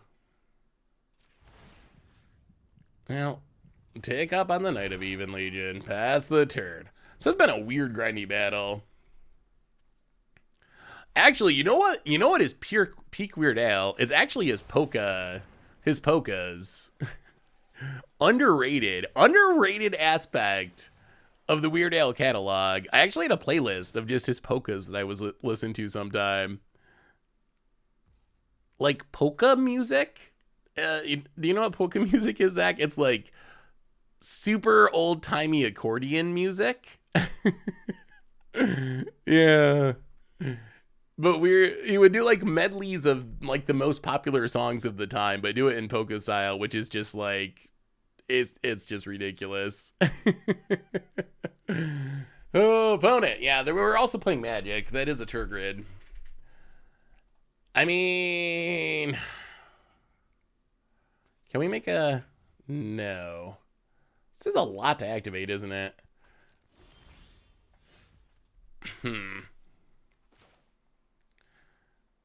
Well, play a land. Tick up on Knight of the Even Legion. Attack you. Pump it. Hit you. I mean, maybe we steal this. We grow them both. I think we win through a Turgid. Is this the upset? Is this the upset? Is it happening? Play that Turgid. Play that Turgid. Play that Turgid. About it. being empty-handed has been huge. Our opponent has not been able to trigger this Waste Knot. They haven't found time to Gaia Reach Sanitarium, so we've just been able to avoid all of it. Opponent. Yeah, the Weird Al movie was a lot better than I thought it would be. It was actually pretty funny. Opponent. Inscription of Ruin. Ticks up. I mean, that's game, right? That's game. Go to combat. Hit ya. Pump it. And then Sorin, Helix. I guess we could have just double pumped, but Helix, sack it, kill ya. And that is the win over Waste Knot. Is it weird that you end up playing so many different decks you have made? Is it weird that you end up playing so many different decks that you've made? Seems like it's pretty cool. I mean, I like playing lots of different decks. That's that's kind of my favorite part of Magic. I get bored if I play the same deck too much.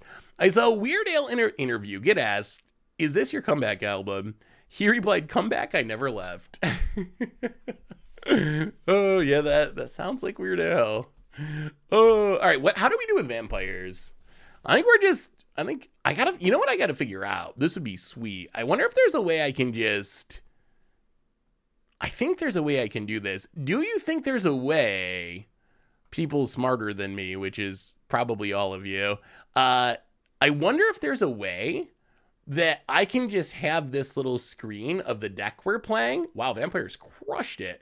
I wonder if there's a way I can just get this little cutout and have that be our record thing on stream and have it update automatically. So then even if I'm irresponsible and I don't actually update the record, we would still have the official record from Untapped. But Vampires, I want to play the Vampire deck to kind of meme around, but it turns out that Vampires are actually like kind of good, and we got to see really the power of the combo. I think we had one game where we had the Sorin Ghalta plan, and we ended up losing. Our opponent just killed it.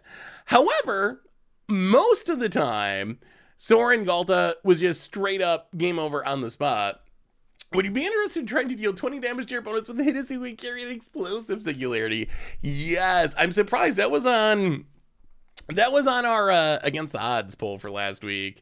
Yargle ended up beating it out, but I'm sure we will be doing some Hiddesu and carrying an explosive singularity. Anyway, everyone, I think that brings us to the end of our stream for tonight. So we talked about all the Aftermath stuff. That's out there if you're interested in it. Check out the video. It's pretty wild to see that much leak. We did some Invasion of Alara-ing, and next on our list, I think, is C-Double. I'm intrigued by this card. This came into the deck very late, but I really want to build a C-Double deck, so I don't know. We're going to have to find something to do with this, because I think that card could be cool. But Invasion of Alara, it was good. We flipped it a couple of times. Tally just straight up busted. Like, every time I play this card, I become more convinced that it's actually, like, it's not a meme, it's not a commander card, it's actually just, like, one of the best finishers in Standard. Tally really, really, really good.